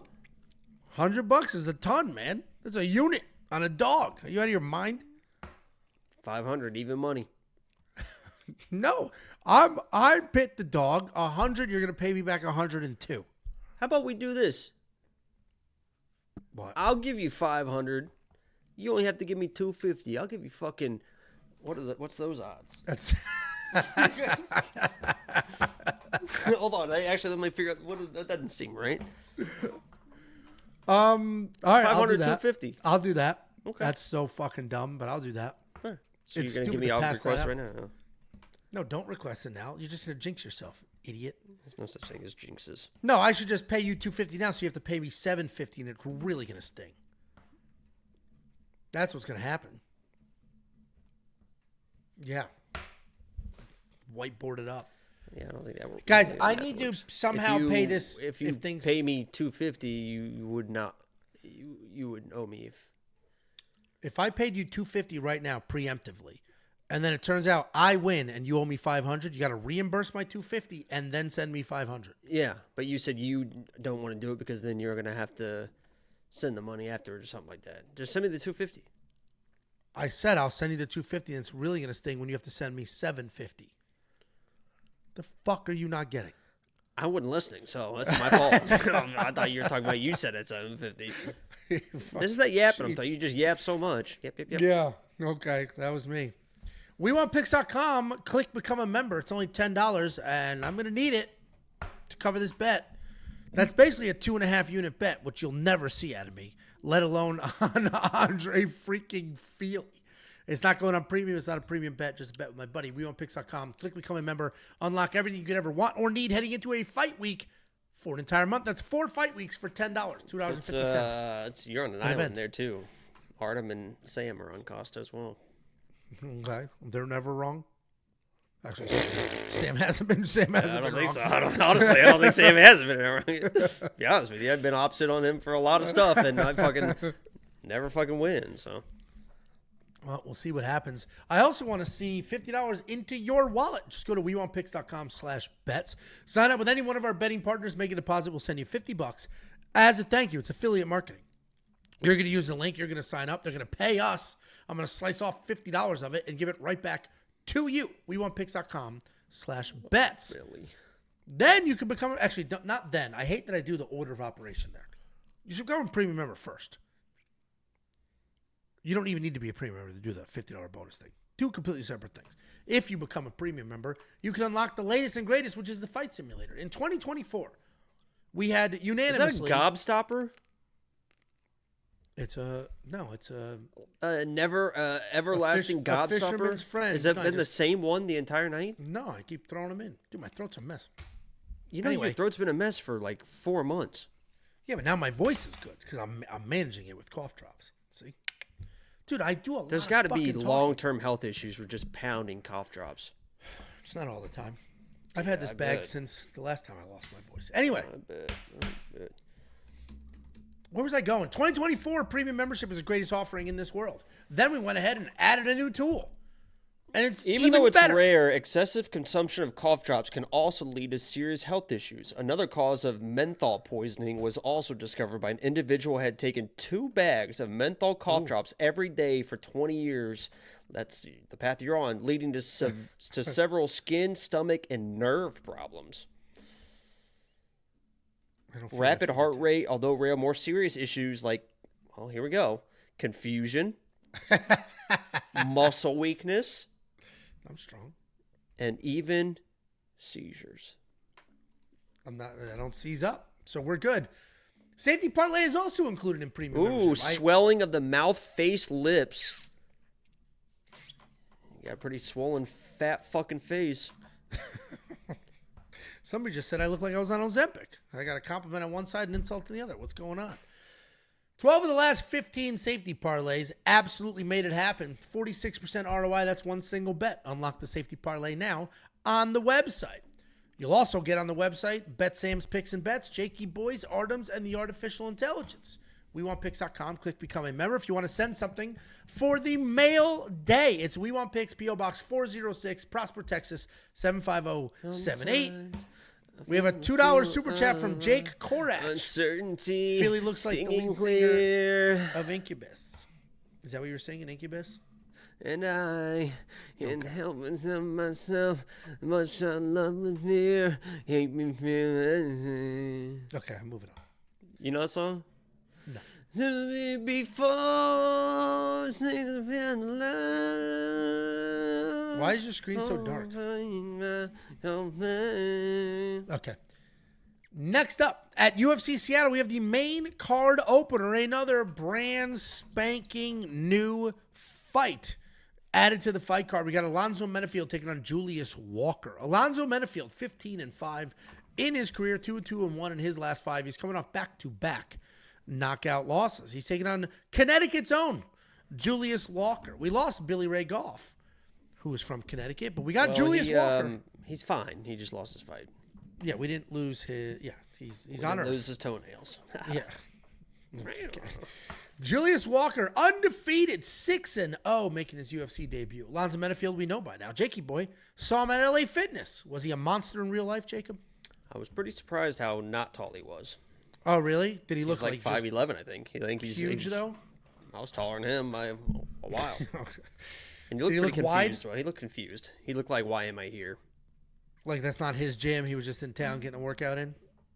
I didn't even see him work out because I was there and he never was working out. So I don't know if he just was in the sauna or went to the pool or I don't know. Maybe he was playing basketball. I don't know. There's a lot of people playing basketball at that LA Fitness for sure. Well, there you go. Either way, Jakey boy saw him at the gym, putting in the work, and he did just pop up. Well, I just said this he wasn't putting in the work. True. Good point. Good point. He did just pop up on this card. He was not scheduled to fight, and yet here he is. And neither was his opponent, Julius Walker, in his UFC debut. Alonzo Menifield, tons of power, typically pretty good takedown defense. He's always looking to take your head off with every punch that he throws. Striking can be wild, can be a little sloppy at times, but the power is absolutely undeniable. Very dangerous guy. Can't always trust the game plans or the decisions, especially if he's hanging out there with Pat Barry telling him to run forward as fast as he can. And he is coming off back-to-back knockout losses, most recently to Azamat Murzakanov, where he was marching forward. He was eating some shots, and then ultimately couldn't eat him anymore. Taking on UFC newcomer Julius Walker. Julius Walker is insanely early in his MMA career. He is undefeated. He is 6-0. He has only been a professional fighter for 2 years. For 2 years. And the inexperience can show. He can end up in bad positions at times. He can be forced to rely on athleticism to get through situations. He's definitely flashy. He's got a little bit of power. There are some holes in the takedown defense, but he's defensively sound enough to avoid easy submissions. Good offensive BJJ as well. But at the end of the day, off his back, he's throwing up triangles, making shit happen. Good offensive BJ. I said BJJ. Grow up. Come on. Yeah, guys, get it together. Listen, I mean, I saw this. I did the 2 minutes of tape study. I looked at his 2 years of professional fighting experience. Not only is it 2 years of professional fighting experience, 4 of the 6 fights are in the last year. Like, this guy is green, brand new to the sport, immediately being catapulted to a guy that's been fighting at a pretty high level for a very long time. I got to go Menifield here. I saw it. I immediately picked him. I immediately bet him.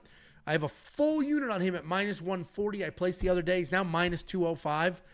The reality is, yes, Alonzo's getting a little older. And yes, he was just knocked out twice, but he was knocked out by Carlos Ulberg, who you could argue deserves a title shot. And then Azamat Murzakanov, who's very good as well. And, you know, Julius is undefeated, so you just never know how good an undefeated guy is until they just stay undefeated or eventually lose. But I just don't, unless you're BJ Penn, you can't go from 0 to 2 years to beating pretty high-level guys. I just don't see that happening. I think it's too much too soon. Menifield's a pick. What do you think, Jakey boy? Yeah, Alonzo Menifield, former lock of the week. Was not a lock of the week winner. That was a draw. I think the only draw ever for lock of the week fight. They took this guy fucking 5 rounds to beat Jimmy fucking Crute, and it really pissed me off, and I always reference that. But if you watch Alonzo Menifield fight lately, I think he's really fucking regressed. And I don't think he's with Pat Barry anymore. I think on his Instagram or something, he's at like some random Muay Thai place in like North Dallas or something like that. He's not even at Fortis anymore, I don't think. 37, almost 38 years old at this point. I was an Alonzo Menifield fan. He seems like a great guy. But it just seems like he's regressing. But I will say that this fight feels like the narrative around this fight feels like the Vince Morales fight, where Vince Morales was like everybody's favorite dog, and he nearly fucking pulled it off, right? I almost made him my lock of the week for that very reason. I had submission, I had second round submit inside the decisional action, so I also wasn't quite all over Vince Morales, but the public was very high on Vince Morales, and it could be the same type of situation. I see a lot of people like the dog and Julius Walker. I like the dog. I'm picking the dog because I think Alonzo just isn't that guy that people think he is, and I think Julius can get this fight on the ground and do what he wants to do, but it feels like there's so many people on Julius Walker that it might end up looking like the Vince Morales fight where you see that moment, but after all, you know, Alonzo is savvy enough, the veteran enough, and talented enough kind of in every aspect that he ends up winning the fight. But I'm going Julius here. I just don't love Alonzo's game anymore. I mean, some of those strikes he was throwing, he's like off balance and stuff. It's like, it just doesn't seem like he's really like honed in and dialed in, bouncing around gyms, stuff like that. So I'm going Julius here. I hope he pulls it off. Yeah, you're done. I'm on the Menifield side, obviously. I bet that side, $8,700 in DraftKings Fantasy. I think he could potentially find a finish. I'm going to leave that alone, though. I just don't know enough about Julius and the trouble he may or may not get in and how he'll respond. So I'm going to leave that alone. I do have that bet. I'm pretty confident in that bet, especially after seeing the line movement. You can unlock all the picks, the bets, the tools, and everything else right now at WeWantPicks.com. Before I move on, let me railroad this absolute small dick fucking loser. Mike says Ulberg deserves a title shot for what? Taking Ozdemir to a decision? And then because he's just some small dick fucking loser, he commented again. Why is it a trend now to say a guy who has no business getting a title shot deserves a title shot? People saying Kaio deserves a shot, Ulberg deserves a shot. Here you go, you baby dick clown shoe fucking loser. Let's walk through Carlos Ulberg. He is on a 1, 2, 3, 4, 5, 6, 7 fight win streak. Just so happens to be the longest active win streak in the light heavyweight division, and that includes Ankalaev, who's getting the next title shot. You're complaining he just went to a decision. He's only been to 2. He's won 8 of his 9 UFC fights. If we look at the UFC rankings, Mike, you small dick pussy, we have Magomed Ankalaev in the number 1 spot. Keep going. I'm going to be put this off the screen. I'm going to sign for you. So I want the deaf people to be able to hear this too. Get this off the screen, then keep going. Go ahead. He has the longest win streak in the division. Magomed Ankalaev is ranked number 1. Magomed is fighting for the title. Yuri Prochazka is ranked number 2. That dumb dick was knocked out twice by the champ. Jan Blachowicz lost to the champ. Jamal Hill just got smoked 2 times in a row. Alexander Rakic just got smoked. Then it's Carlos Ulberg. So you absolute fucking loser, you tell me who deserves a title shot next that isn't Carlos Ulberg. And if you have a valid argument, you're not gone. And if you're just a dumb dick baby loser who doesn't have a valid argument, you're just fucking gone. You absolute clown shoe pussy. Fucking bozo. All right, let's move on. Next up, at UFC Seattle, we have Jean Silva taking on Melsik Baghdasaryan.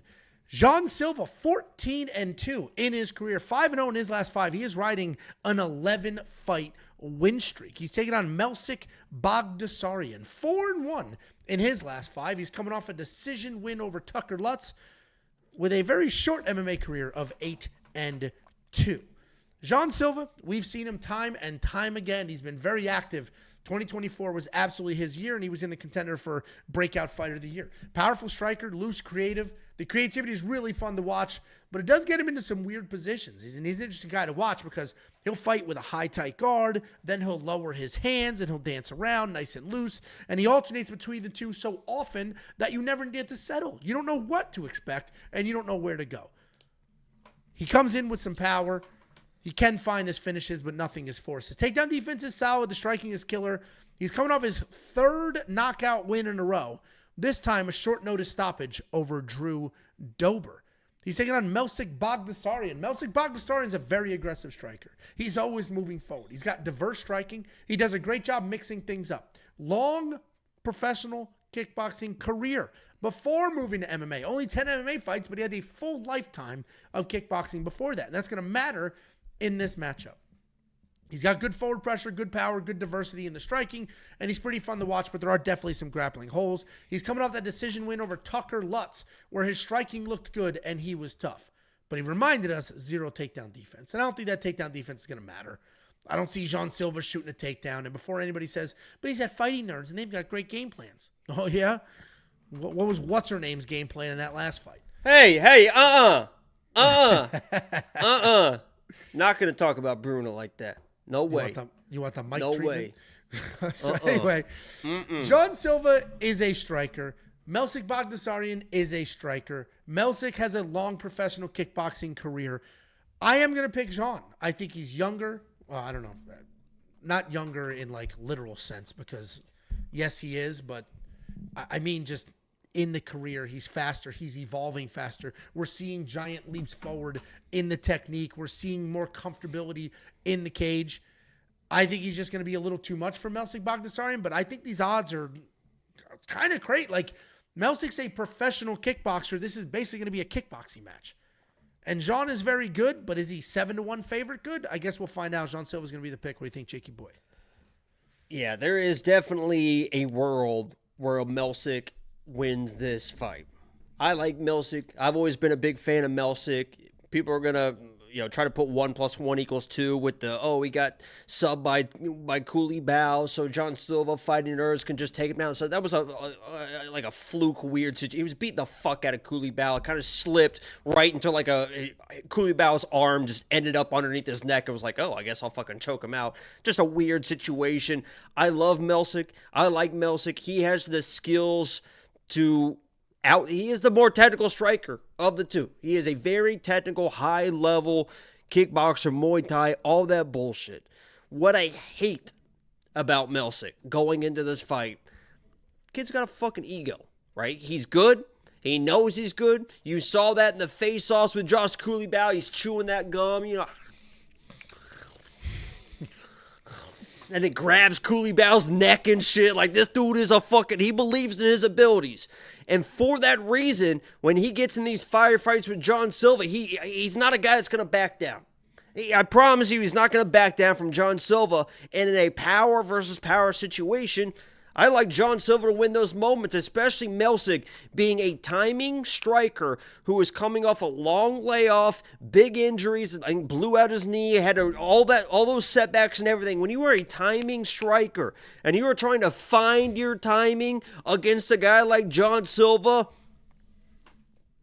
God, that probably is not going to go well. Probably is not going to go well. And even if you're landing on John Silva, honestly, he doesn't really give a fuck. So if I'm Melsik and I'm game planning for Melsik coming into this fight, I tell Melsik, for the love of God, try to win a decision. You are the more technical fighter. Do not go into this fight trying to knock this guy out. Keep your range, be technical, point, get the 15 minutes, and hope you can get the judges' scorecards. But I think Melsik comes in, gets hit a couple times, bites down, tries to beat him to the punch, and ends up getting hurt because of it. I'm a big fan of Melsik. He has the abilities, but the long layoff with a timing striker against a guy like Gene, I think it's going to be a tall task. So I'm on the Gene side, but I respect Melsik to not bet on Gene at these odds.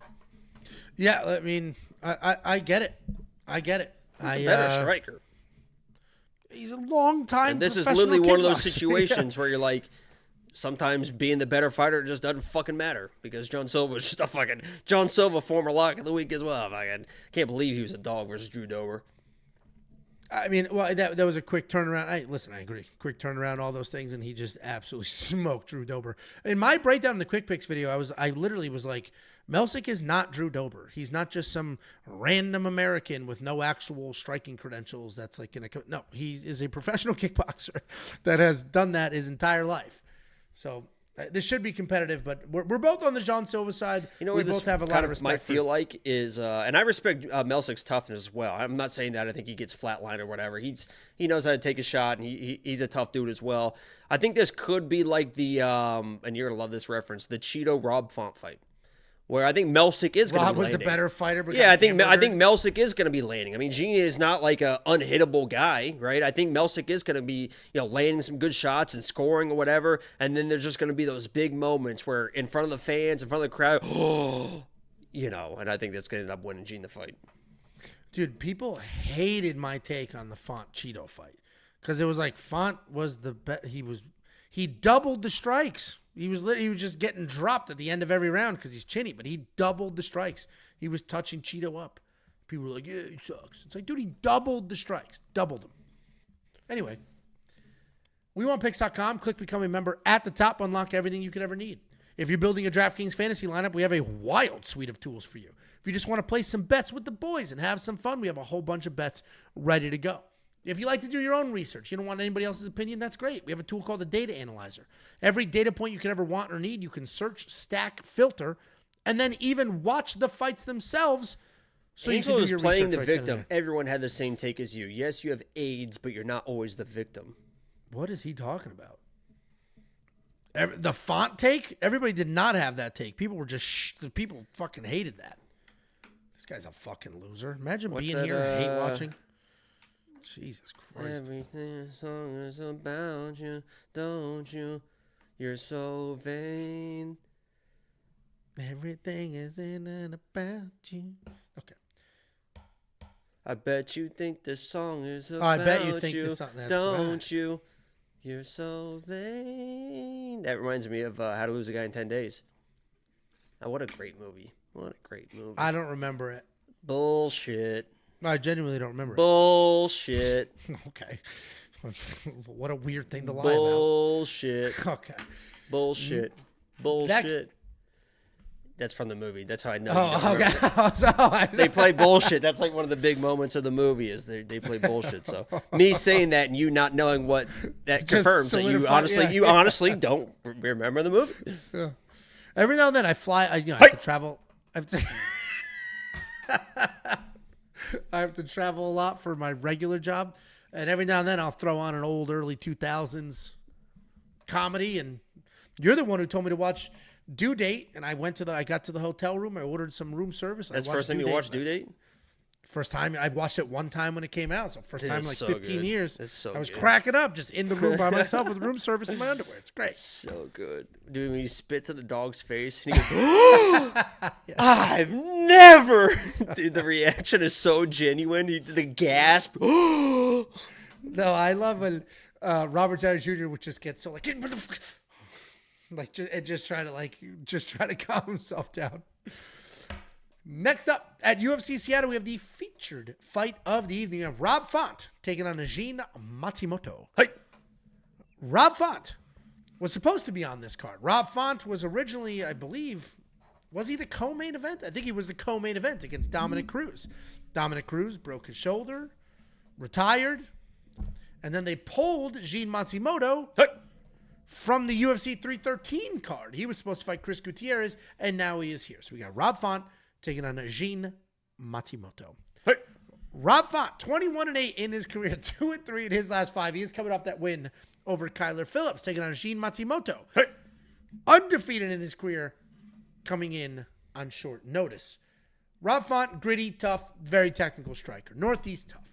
He's got a decent chin. Not a ton of power coming out that way.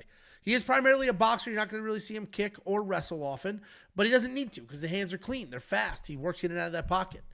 He's got fantastic volume at almost 6 significant strikes per minute. Decent defense. He's hit with fewer than 4, but he does wear damage. Couple of jabs. This dude's swollen and bloody almost immediately. He's coming off that loss to Kyler Phillips, where his striking was good enough to make up for giving up 4 takedowns. He's taking on Jean Matsumoto. Yeah, there it is. Jean Matsumoto, well-rounded guy. He has a black belt in BJJ, very high accolades in Muay Thai. He can initiate offensive takedowns as well. He'll shoot big power doubles. If he can be taken down, or if he can get the takedown, he ends up on top. He does really well. If he ends up on bottom, he stays busy. He'll make you work. Creative striker, variety of kicks, good counters. He does get hit, though, like often. Plenty of tough.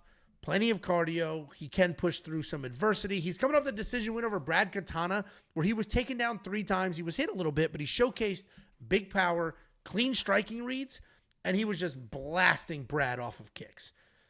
Because of the short notice, this fight is at a catchweight. It's at 140 pounds instead of 135. I don't think that that's going to matter here. I'm assuming they'll both just make weight and everything will be fine. I'm assuming when Rob lost Dominic Cruz as his opponent, he didn't just fully stay in camp, right? I'm sure they told him, oh, we'll find somebody for you, but it's hard to stay as focused and stick to everything when you don't even know. It's hard to stay hard. I'm gonna pick Jean. Before I pick him, though, I do want to remind you that Rob Font is actually good. He's a little old. He's slowing down. His teammate just got absolutely lit up last week, but he is good. The boxing is clean. It is tight. If Jean keeps this just a clean boxing match, he's not going to win. He's not going to win that fight. But if he comes forward and he fights him the same way he fought Brad, mixing in all the things, being dirty, yeah, he's going to get hit a little bit, but he's going to move forward. He's going to land on Rob. He's going to push the pace. He's going to back him up. He's going to stay aggressive. Literally just outwork him by being young and tough. Then Jean wins this fight. I do think Jean wins this fight. The odds are yo-yoing. He opened at minus 220 something, minus 160. Like they're bouncing back and forth. I'm on the Jean side. But I do have respect for Rob. What do you think, Jakey? Boy. Yeah, obviously, Jean Matsumoto is my dude. That's my dog. I was at the last fight going crazy. Me and actually, let me see if I can pull out that picture. I should have done it beforehand. I didn't even think about it. But I was sitting next to his friends during that fight, and we were going fucking absolutely bananas. Me and Jean's buddies there. But I don't even know what I'm doing on my phone anymore. I scrolled way too far. Let's see if we can find that. But as we're talking here, obviously I like Jean. I think he dominates this fight. And I've been trying to tell Angelo all week about this fight. Angelo's like, I'm worried about this, and I'm worried about that, and, I don't know about Jean and this. I'm like, there's no issues, Angelo. There's absolutely no issues. I have full confidence in Jean's abilities. I've never wavered one instance in my discussions with Angelo. I'm trying to convince him that everything's going to be okay. Jacob was texting me nothing but bullshit. Here's a picture of Jean with a cut in his face. Looks like he's already halfway beat up. He's in trouble. He's sending me pictures of meals. He's got too much weight to cut. Not looking good for Jean.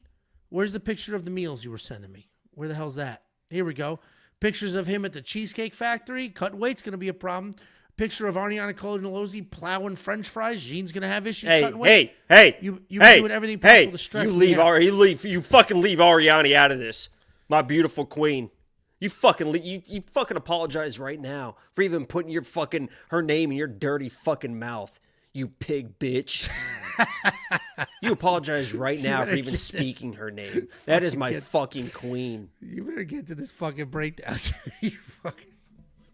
Listen, I do like Gene. I am biased to Gene. But I will tell you, I worry. I do worry. I've been sending some worries to Angela. And maybe that's just the mama bear in me, right? I see my cubs out there. I see my baby face assassin, Gene Matsumoto, and I just want him to succeed, right? Because he is one of my favorite fighters. I've been on Gene for a while now.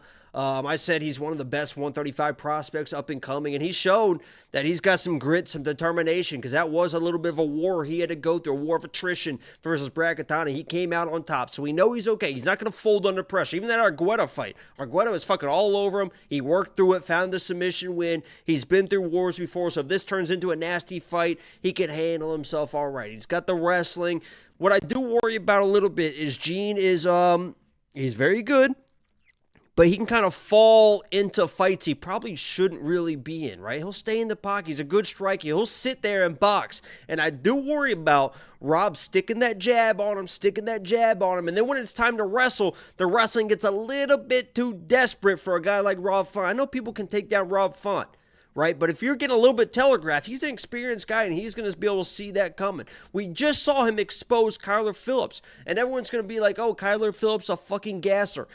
He was just coming off a performance versus Pedro Munoz where he looked fucking fantastic for 15 minutes. I had Pedro Munoz as my lock of the week against Kyler Phillips because I'm like, oh, Kyler gasses. He's shown that he doesn't gas unless you run into a guy like Rob Font who can stick you with that jab and do enough in the grappling to make you work. And I do worry, you know, sometimes trend is your friend. You hear Gianni say that all the time. Trend is your friend. Just follow the trend.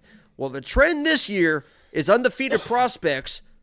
How about a mute next time, you fucking asshole? Huh? I'm in the middle of one of the best rants I've given in years, right? And that's what I hear, okay? We're in the year of 2025 where undefeated prospects are dropping left and right. Now, I'm picking Gene. I bet Gene. But maybe, like I said, it's just the mama bear in me. I worry that he's going to strike a little bit too much. Rob's going to put that jab on him. We saw Katana with a nice jab start beating up his face a little bit. And then if the takedowns aren't quite there, you come into a decision fight. It's like, it's whatever the mood the judges are in. But I like Gene. I think he's going to get it done. I hope he wrestles. I hope he's ready. You know, catch weight. He was supposed to fight, next week anyway, but, you know, a week matters when you're cutting weight on a few days' notice, right? You had a structured 2 weeks. Yeah, you had a structured plan in place. You got to cut a little bit early. I mean, I follow my Instagram. We've talked on Instagram. You know, he got off that plane and got straight on a fucking treadmill. So I mean, he fucking, you know, that wasn't like, oh, let's go see the city. It was like, let's make sure we're in the right spot. And he's a professional, and he's going to get it done. It's a catch weight. It is what it is. But I like Gene. Maybe I worry too much for my kids. I don't know. Yeah, listen, I'm on the Gene side. A couple things. I think if you bet on Gene Matsumoto, you know he'll fight for you.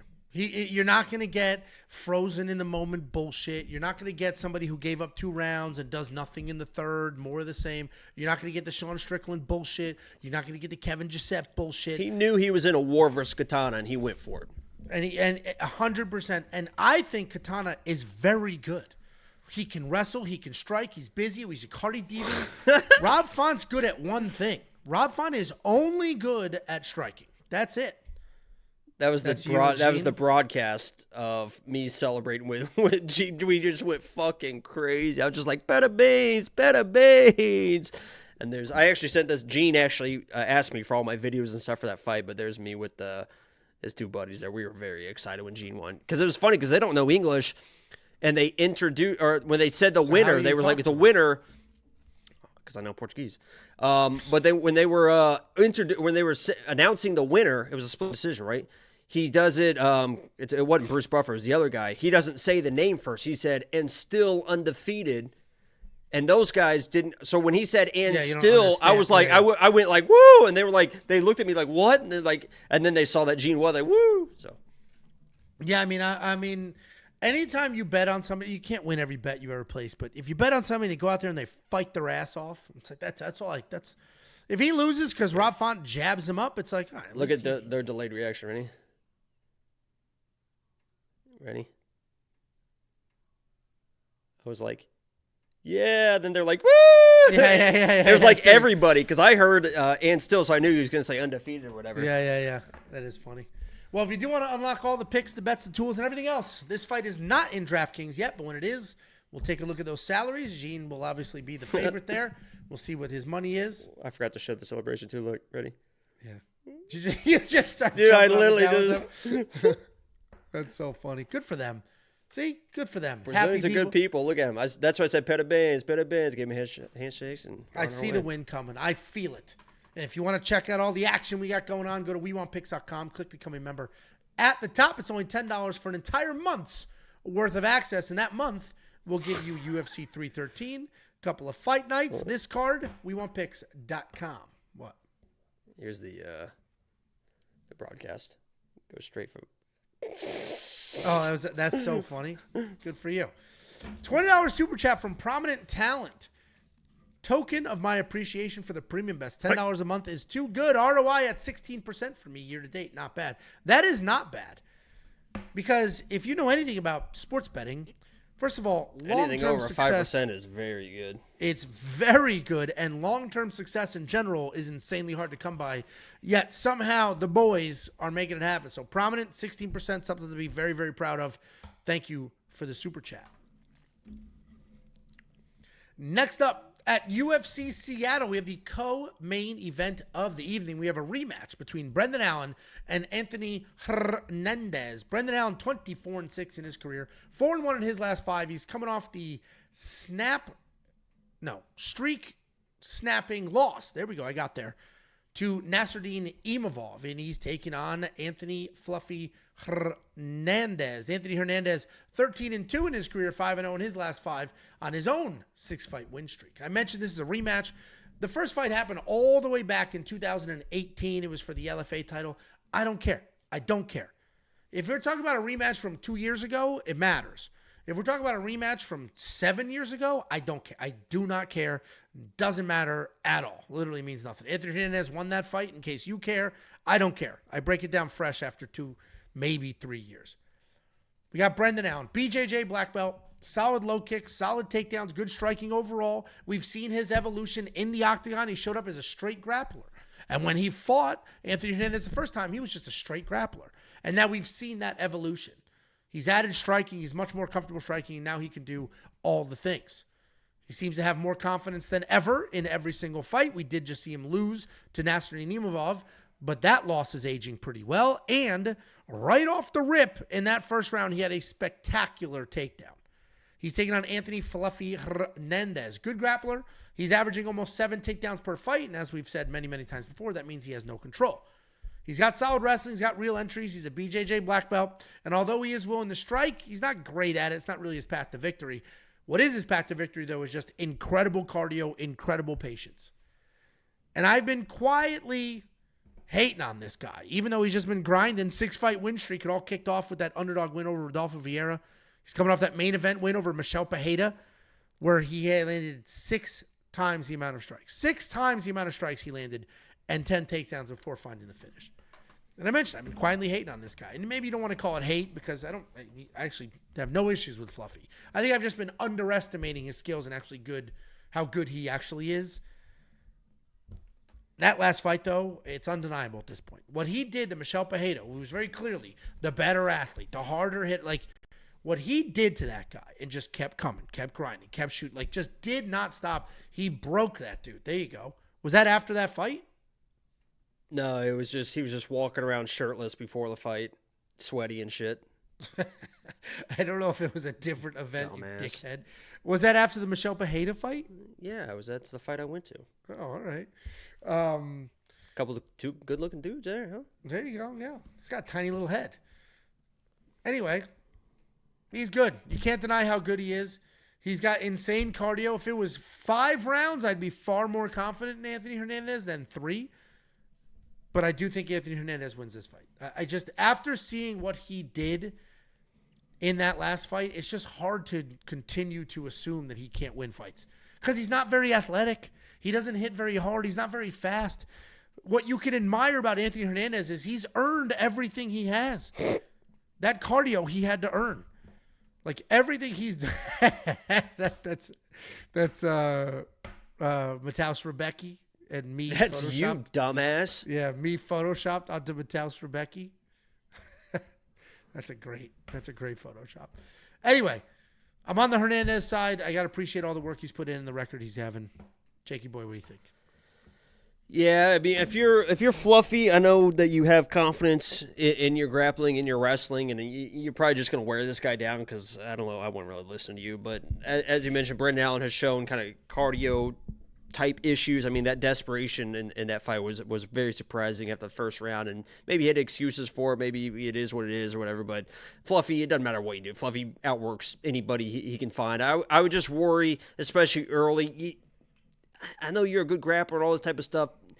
You don't want Brendan Allen on your back, right? I mean, you just, no matter what situation, no matter how high level, no matter how comfortable you are with somebody on your back, you've drilled it a million times, you just don't want to get in a situation where there's a weird scramble and you're giving up your back to Brendan Allen because he can sneak that fucking rear naked choke in fast. And when that thing is locked in, sometimes there's just fucking nothing you could really do about it. So I would just be careful with exposing my back. But if you're fluffy, I think you just don't show any respect to the striking. You just get on this guy early. You just start grinding him, right? And if you're Brendan Allen, you know, I know that you're a proud guy and you probably want to come in with I'm going to wrestle, I'm going to show the world, I'm going to take Fluffy down, and maybe you're going to take him down early, but the guy is just, he doesn't fucking stop. He just doesn't fucking stop. If I'm Brendan Allen, I have not a single game plan in my world to offensive wrestle. I do everything I can to avoid any, I know that you are a good, it doesn't matter. He's going to wear you out. Avoid all the wrestling. Fluffy doesn't have the best takedowns in the world. He doesn't have the greatest hands to set him up. So just fucking use whatever you got to do to get back to your feet, to get back to space, threaten a front choke, whatever you got to do. Don't fucking scramble this guy. Keep it on the feet. You know, it's a bigger octagon, so you're going to have more space, right? Circle around, try to outpoint this guy, you know, work the body. Obviously, Fluffy's had issues with the body in the past as well, but if this starts off with them scrambling around, it probably just going to look like the first fight, and Fluffy's just going to outwork this guy, and how he does time and time again. I said that, you know, he was my surprise pick for. Everyone says he's the dark horse of the middleweight division. I mean, 13-2, you beat Brendan Allen. I mean, you're knocking on the door to where if there's something weird happening with a fight or whatever, they're going to call fucking Anthony Hernandez for a title fight. So, I think he wins this fight, and, you know, outside of something weird happening, it just feels like it should be a Fluffy play. Yeah, I mean, I get it. And I did the same, like, sort of roller coaster. I was like, damn, Brendan Allen is good, though. He was just on a 6-fight win streak. I mean, and I know it's Paul Craig, but he made Paul Craig look fucking stupid. He made Muniz look stupid, too. Muniz at that time was like the BJJ world, you know. So I get it. But if he, you know, if he slowed down like he did against Imavov, like that was an embarrassing loss. And I think because it was just like the takedown entries were getting worse and worse, and he just started to look desperate, and it was like sad. But Imavov just knocked out Izzy, so it's like, all right, you know. And he had that, you know, I'll be better. That's not who I am. I'll be better. It's like, well, it's typically who you are, but not a lot of people. Anytime you hear that, I'll be better next time, it usually doesn't really work out. But what was I going to say? I had something good that I was going to say about Brendan Allen, and then you mentioned the Muniz fight. Fuck, what was I going to say? Damn, I knew I had on the something casino good too. floor against Marvin Vettori, where he's wearing some wild ass outfit. No, I really did have something good. I was going to say I was excited because I almost interrupted you to say it, and then I was like, I'll let you. And that's why I need to interrupt people, because then I forget. There we go. $7,200 in DraftKings Fantasy for Brendan Allen. If you think he has any success at all, that might be worth some money. $7,200 is a very low price point for a guy as established as Brendan Allen. Brendan Allen has obviously he's got more losses, especially in the UFC, than Anthony Hernandez does, but he has the better body of work. He's beat better people than Anthony Hernandez has. Anthony Hernandez's best win was his last win. incredible win, but that was his best one, where Brendan Allen has definitely fought some of the better people. Oh, this is what I was going to say. This is good. What I do worry about, too, for Brendan Allen is because somebody said it's going to be a club and sub. I worry the fact that I've played Brendan Allen by sub before, and I've hit it because I've mentioned he is a club and sub type. If he has somebody hurt, he wants to then initiate his instincts or to start grappling. Like, you drop to the floor, he's jumping on your back. He's not following up a TKO shots. And if you're against a guy like Fluffy and you hurt the guy and then your instinct is to, I'm going to submit him. That's how Fluffy survives. Like, that's how, you might hurt this guy, but if you start scrambling, he's going to stay alive in the scramble. So even if Brendan Allen hurts the guy and his instincts is to all of a sudden start grappling, well, unless he snatches up that rear naked choke or something, I think so even if he hurts him, it's like his instinct is to start scrambling with the guy, and that's just what you don't want to do with Fluffy. Yep, I hear you. It'll be an interesting fight. This is a great Was that a good point? Was that a good? It was a good point. I hear you. Thank you, man. Listen, thank you, man. This is a great co-main event. Thank you, man.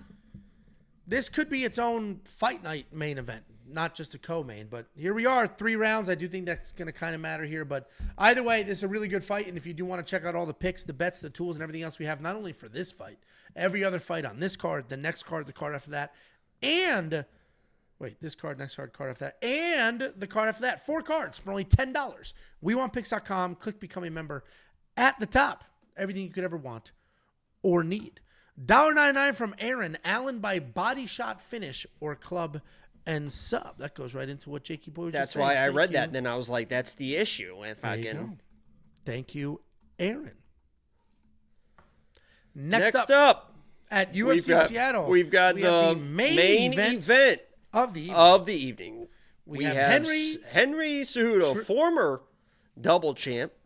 Henry Cejudo. By the way, Brendan Allen dropped Sam Alvey and Bruno Silva and subbed them both. People are like, who has he dropped? Kyle Dawkins. He didn't actually sub him, but he dropped Aaron Jeffrey as well. So 3 people he's dropped and then subbed. You small dicked fucking loser piece of shit. Who the hell is Brendan Allen? 3 separate fucking people. Is it him? Who we yelling at? That loser? Love it. All right, let's go ahead. Next up, at UFC Seattle, we have the main event of the evening. We have former Olympic gold medalist. Actually, I think you just keep that forever. We have Olympic gold medalist Henry Cejudo taking on Yadong. Didn't Marab get that? When you're getting carried across the octagon, I think you kind of got to give it up. What do you get? He just. By the way, what's with fucking what's his name? The Olympic gold medalist heavyweight guy that's 29 years old wrestling at Minnesota, whatever.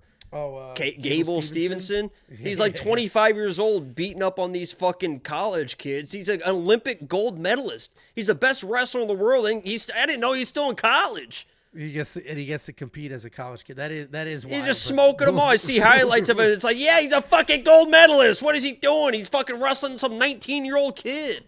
Well, he's a gold medalist, but he's not even young. It'd be one thing if he's an Olympic gold medalist at 20. He literally is like 25 years old. Yeah. What are we doing? How is that? Why is he doing that? Just cause? Well, to get his degree. Is he getting NIL money? Well, yeah, I'm sure he is too. Yeah, I'm sure all of the above. There's a reason. There's definitely because he could make a fortune right now in the WWE. Fight me, pussy. Fight a real man. He would. All right, let's back up and do this again. Next up at UFC Seattle, we have the main event of the evening. We have Henry Cejudo taking on Yadong Song. Henry Cejudo, notably, Triple C. He's Triple C because he was an Olympic champion, the flyweight champion, and the UFC bantamweight champion of the world. He is 16-4 in his career, 3-2 in his last 5. He is looking for his first win since the pandemic. He's taking on Yadong Song, 21-8 in his career, 3-2 in his last 5. He's coming off the close loss to Piotr Jan. Henry Cejudo, as I mentioned, one of the most decorated fighters UFC has ever seen. An Olympic gold medalist wrestler. He was the flyweight champion of the world, the bantamweight champion of the world, and he retired on top. He left in 2020 as the double champ. He vacated 2 belts. 2 different divisions had no idea what to do, and they had to build that back up. He took 3.5 years off. He came back, and he almost beat Aljamain Sterling. I thought he did beat Aljamain Sterling. I thought he beat him too. And a lot of people, dude. The problem is the bigger we get, the more people that watch. Which is actually that's not a problem. He won the 5th round. That was the deciding round. I think Henry Cejudo won the 5th round. That was the second round. Somebody was insisting it was 3-1 going into the 5th. It's like, dude, it wasn't. It's 2-2 going to the 5th, and he got the takedowns. So either way, point being, very, very close fight. His last fight, though, not so close. Merab Dvalishvili was just doing whatever he wanted to. He did wobble Merab a little bit, dropped him a little bit, but ultimately it didn't matter. Henry Cejudo, unfortunately, is getting a little older, but he still has the offensive wrestling. The defensive wrestling isn't as good. He still has the offensive wrestling. He still has some pretty good striking. He's taking on Song Yadong. Technical striker, moves really well. He hits fast. He's hard. He's athletic. He can be hittable, though. He gets hit with almost 4 significant strikes per minute. He throws everything with power. That does leave him open at times for takedowns because he will plant and then throw. He's very good at creating space to get back to his feet. He does like to dictate the pace. If you dictate and if you push forward, he doesn't work as well backwards as he does when he's the one dictating. But he is also comfortable against grapplers. We saw that with Ricky Simone, where he'll let his hands go and he just trusts the takedown defense. I'm a big Henry Cejudo guy. I mentioned in my quick picks, I bought his book. You're the big Henry Cejudo guy because he's not a big guy. He is tiny. He's 5'5". Anyway, I bought his book. Imagine this is the first time tuning in and you're like, what the fuck was that? You ever try out new laughs? When you were doing the... No. I used to sit around all the time as a kid and just try out new laughs. Nothing about that surprises me. What will surprise me, though, is if Henry can win this fight. I'm going to pick Song Yadong. What I will say, though, is I'm a huge Henry fan. And his hands looked good against Merab. And it wouldn't be crazy if Song's too worried about the wrestling and Henry just gets his hands going. It wouldn't be crazy if Henry could get some wrestling going as well. I mean, Henry Cejudo was the best on planet Earth, took a few years off, came back, almost beat in many cases, and a lot of people think he did beat the champion of the world. And then he lost to Merab, who just beat Umar. So that loss looks even better right now. 10, 11, 12, 13, what are you 14, counting? 15, 16. I guess he wrestles more. I mean, there was a while he wasn't even really wrestling. Oh, because his hands are so good. But anyway, Henry Cejudo has a path to victory here, but he's too old at this point, too slow at this point. I think Song Yadong's hands are just too fast, too clean. And if Henry doesn't have a ton of early success wrestling, Song's just going to take over more and more and more. I mean, Henry needs to set the pace instantly and be like, I can take you down whenever I want, and then get Song worrying. If he can't do that, then Song's just going to get more and more confidence, build as he goes, and maybe even find a finish. I doubt it, but maybe even find a finish late. This could look exactly like the Ricky Simone fight. What do you think, Jakey boy? Yeah, I'm definitely on the Song Yadong side. That's my dude. I'm a big fan of his and his abilities. I was let down a little bit in that Petr Yan fight. Petr Yan obviously is fucking. I mean, he might win the belt back. I mean, he is a very, very good fighter, and that was a very, very close fight. So I'm not really disappointed in the abilities that he's shown in that fight. I was disappointed in the fact that, if I remember correctly, it was like the third round, he was kind of taken down to kind of ice that fight. And it's like, I just didn't feel like the tenacity. I feel like it was more of an acceptance type situation than anything. And I want to be, I want Song Yadong to be that guy. And if you're that guy, you have to win those moments. And if you want to be that guy, this is the fight. They're giving you a main event, Seattle versus the former champion who has, I know he looked a little bit disheveled, I guess, against Merab, but like you said, he dropped Merab. Yeah, I thought he won that fight versus Aljo. He is more than capable to win this fight. After watching, maybe I'm getting a little bit scared after watching last week. I didn't think that Jared had a real shot right in that fight. And then I watched that first round. I'm like, yeah, Jared, of course Jared doesn't have a fucking shot. And then I watched Gregory come out that second round, and I was like, oh no, like we might be in fucking trouble here. This guy's getting fucking tired. Obviously, that doesn't typically happen with these smaller guys. We've seen Song Yadong go 5 rounds a couple times, right? We know the cardio is there, but is he the Song Yadong that is, wears the sunglasses and he shows up and he has fun and he's in these brawls and it's not kind of all in on the winning? Or is this going to be the Song Yadong where he's gonna fucking turn his career around, win the main event, get back into title contention, and be that guy who we think he's going to be? I think this fight determines a lot in the trajectory of the career of Song Yadong. Are you just that fun guy that everyone's going to be like, man, he was so good, and then he just kind of stumbled. He couldn't find his way. Are you going to find your way back into title contention by beating former champion, making a statement, right? Because I think he's big enough to I know Henry Cejudo's a tough dude. He's got that karate stance, which is tough to hit. He can counter wrestle. Obviously, he can wrestle as well.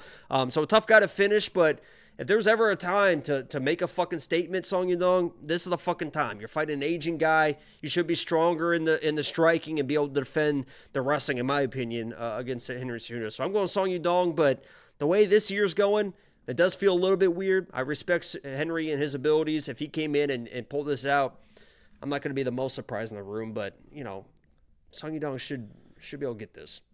Yeah, and I was saying in the Quick Picks video, like I only place bets I think will win, right? I never just say, wow, Henry is good. I don't think he wins, but hey, at 3-1 odds, I don't ever do that.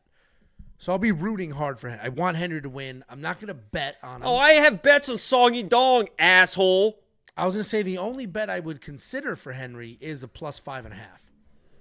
That's the only bet I would consider because he could steal a round or two. Absolutely. He's an absolute dog. What were the scorecards in the Merab fight? Did he get shut out 30-27 or did he take a round?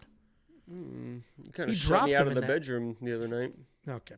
He had him almost dropped in that fight. It wasn't technically a drop, but it was 29-28 across the board. Yeah, so that would have covered the plus 3.5. I think he could cover the plus 5.5 here. So I may do that just to enjoy watching this fight a little more. But outside of that, at 38 years old, at bantamweight, it might as well be 40. I mean, they don't age as well. Speed, all that matters very, very much.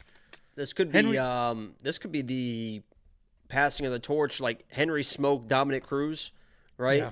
When Dominic looked like he was still dominant. I know he was kind of hurt and stuff like that, but he was still, except for that Garbrandt fight, he's still whatever. This could be that moment where Song Yudong kind of the next up and coming. You got the aging Henry now. Yeah, it'll be. This is a very good main event. I am looking forward to it. $7,300 in DraftKings. By the way, Fantasy. How good is Ricky Simone? He beat Merab, and Merab subbed Merab, didn't he? Did he sub him? Well, there was that controversy. He had him, like, Merab was literally, convulsing, fucking. And then just, ran, like, the Undertaker, stood up, and the ref's like, I think he's good. $7,300 in DraftKings Fantasy for Henry Cejudo. I don't think that's a terrible price, honestly. I think he can score some points, potentially get a takedown or two. Problem is, if he can't get the takedowns, it's going to be a long, miserable night. That's the only thing really worrying me about that plus 5.5 on the Henry side. But either way, this is a great main event.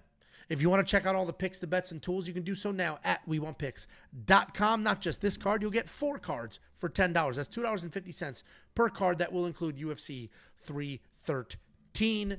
And before I send you on our way, make sure you download the app. Go to the App Store, search We Want Picks. The app is 100% free. It has everything the website has, and then push notifications. We placed multiple bets today, and you got multiple push notifications today, and you would have beat all the line movement if you were interested. We Want Picks on the App Store, 100% free, ready to go. Inside the app, you'll have the fight simulator. This is a tool that simulates fights 100,000 times using historical data, applied probability, and then it spits out those odds. It spits out those results. It spits out those DraftKings lineups, and you can use that for whatever you choose. You also have access to the data analyzer. You're the type of guy watching this just for research purposes. I do my own research. I'm not going to buy your bets. Great. Use the tools. Data analyzer gives you every single fighter on every single card, even into the future. You can run through their fight history. You can stack filters. You can search on anything.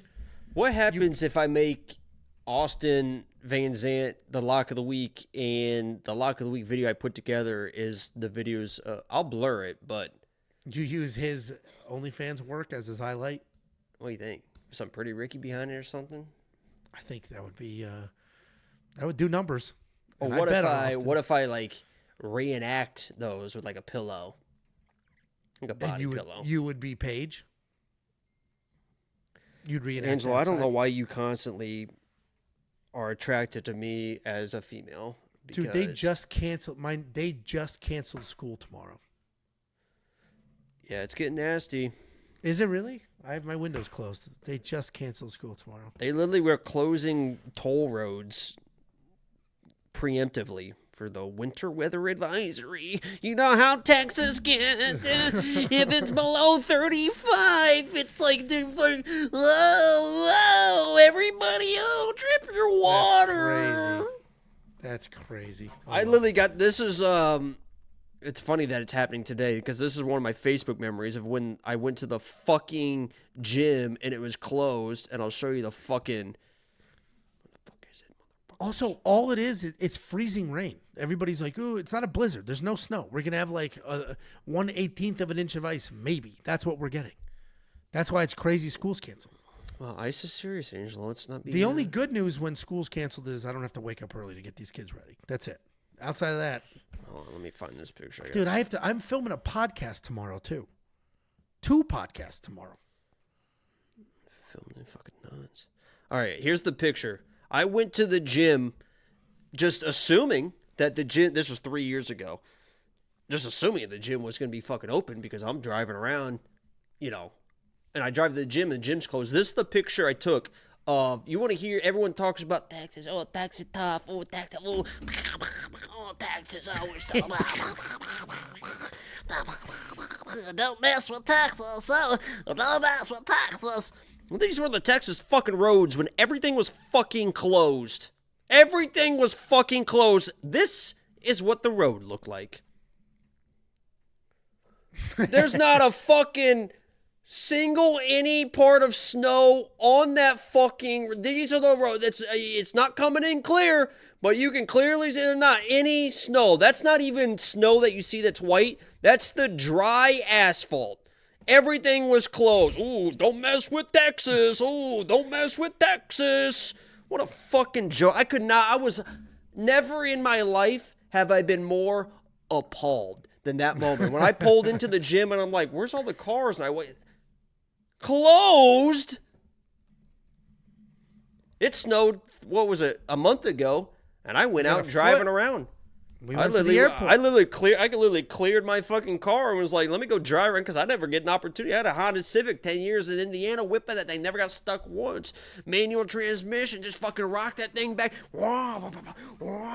Get out of shit, man. I've been doing this, motherfucker. God damn. Okay. Data analyzers in the app, line movement trackers in the app, the prop hunters in the app.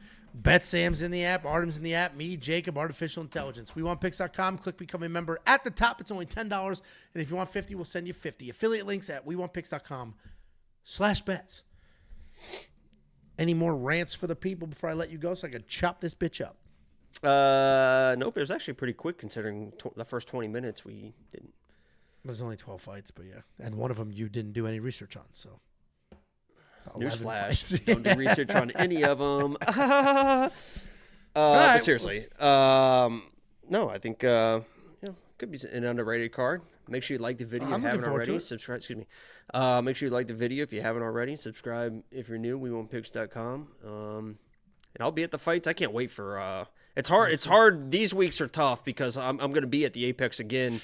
Not sitting on the fucking couch. Because Apex tickets are getting fucking astronomical. There wasn't any available. To sit on the couch for this fight would literally cost, what would we determine, over $8,000 or something like that. So I'm going to be in the fucking bleachers. But I'm excited. A lot of former Lock of the Weeks on that card. I'm going to watch our boys, Charles Johnson's on the card, and Cody Burnage as well. So I'll be there. I can't wait. Head back, and that's probably the last one I'm going to for a while because this Apex tickets are getting crazy. Yeah, it's getting crazy. All right, well, thanks for hanging out, everybody. We appreciate you, and we'll see you the rest of this week for the rest of the content.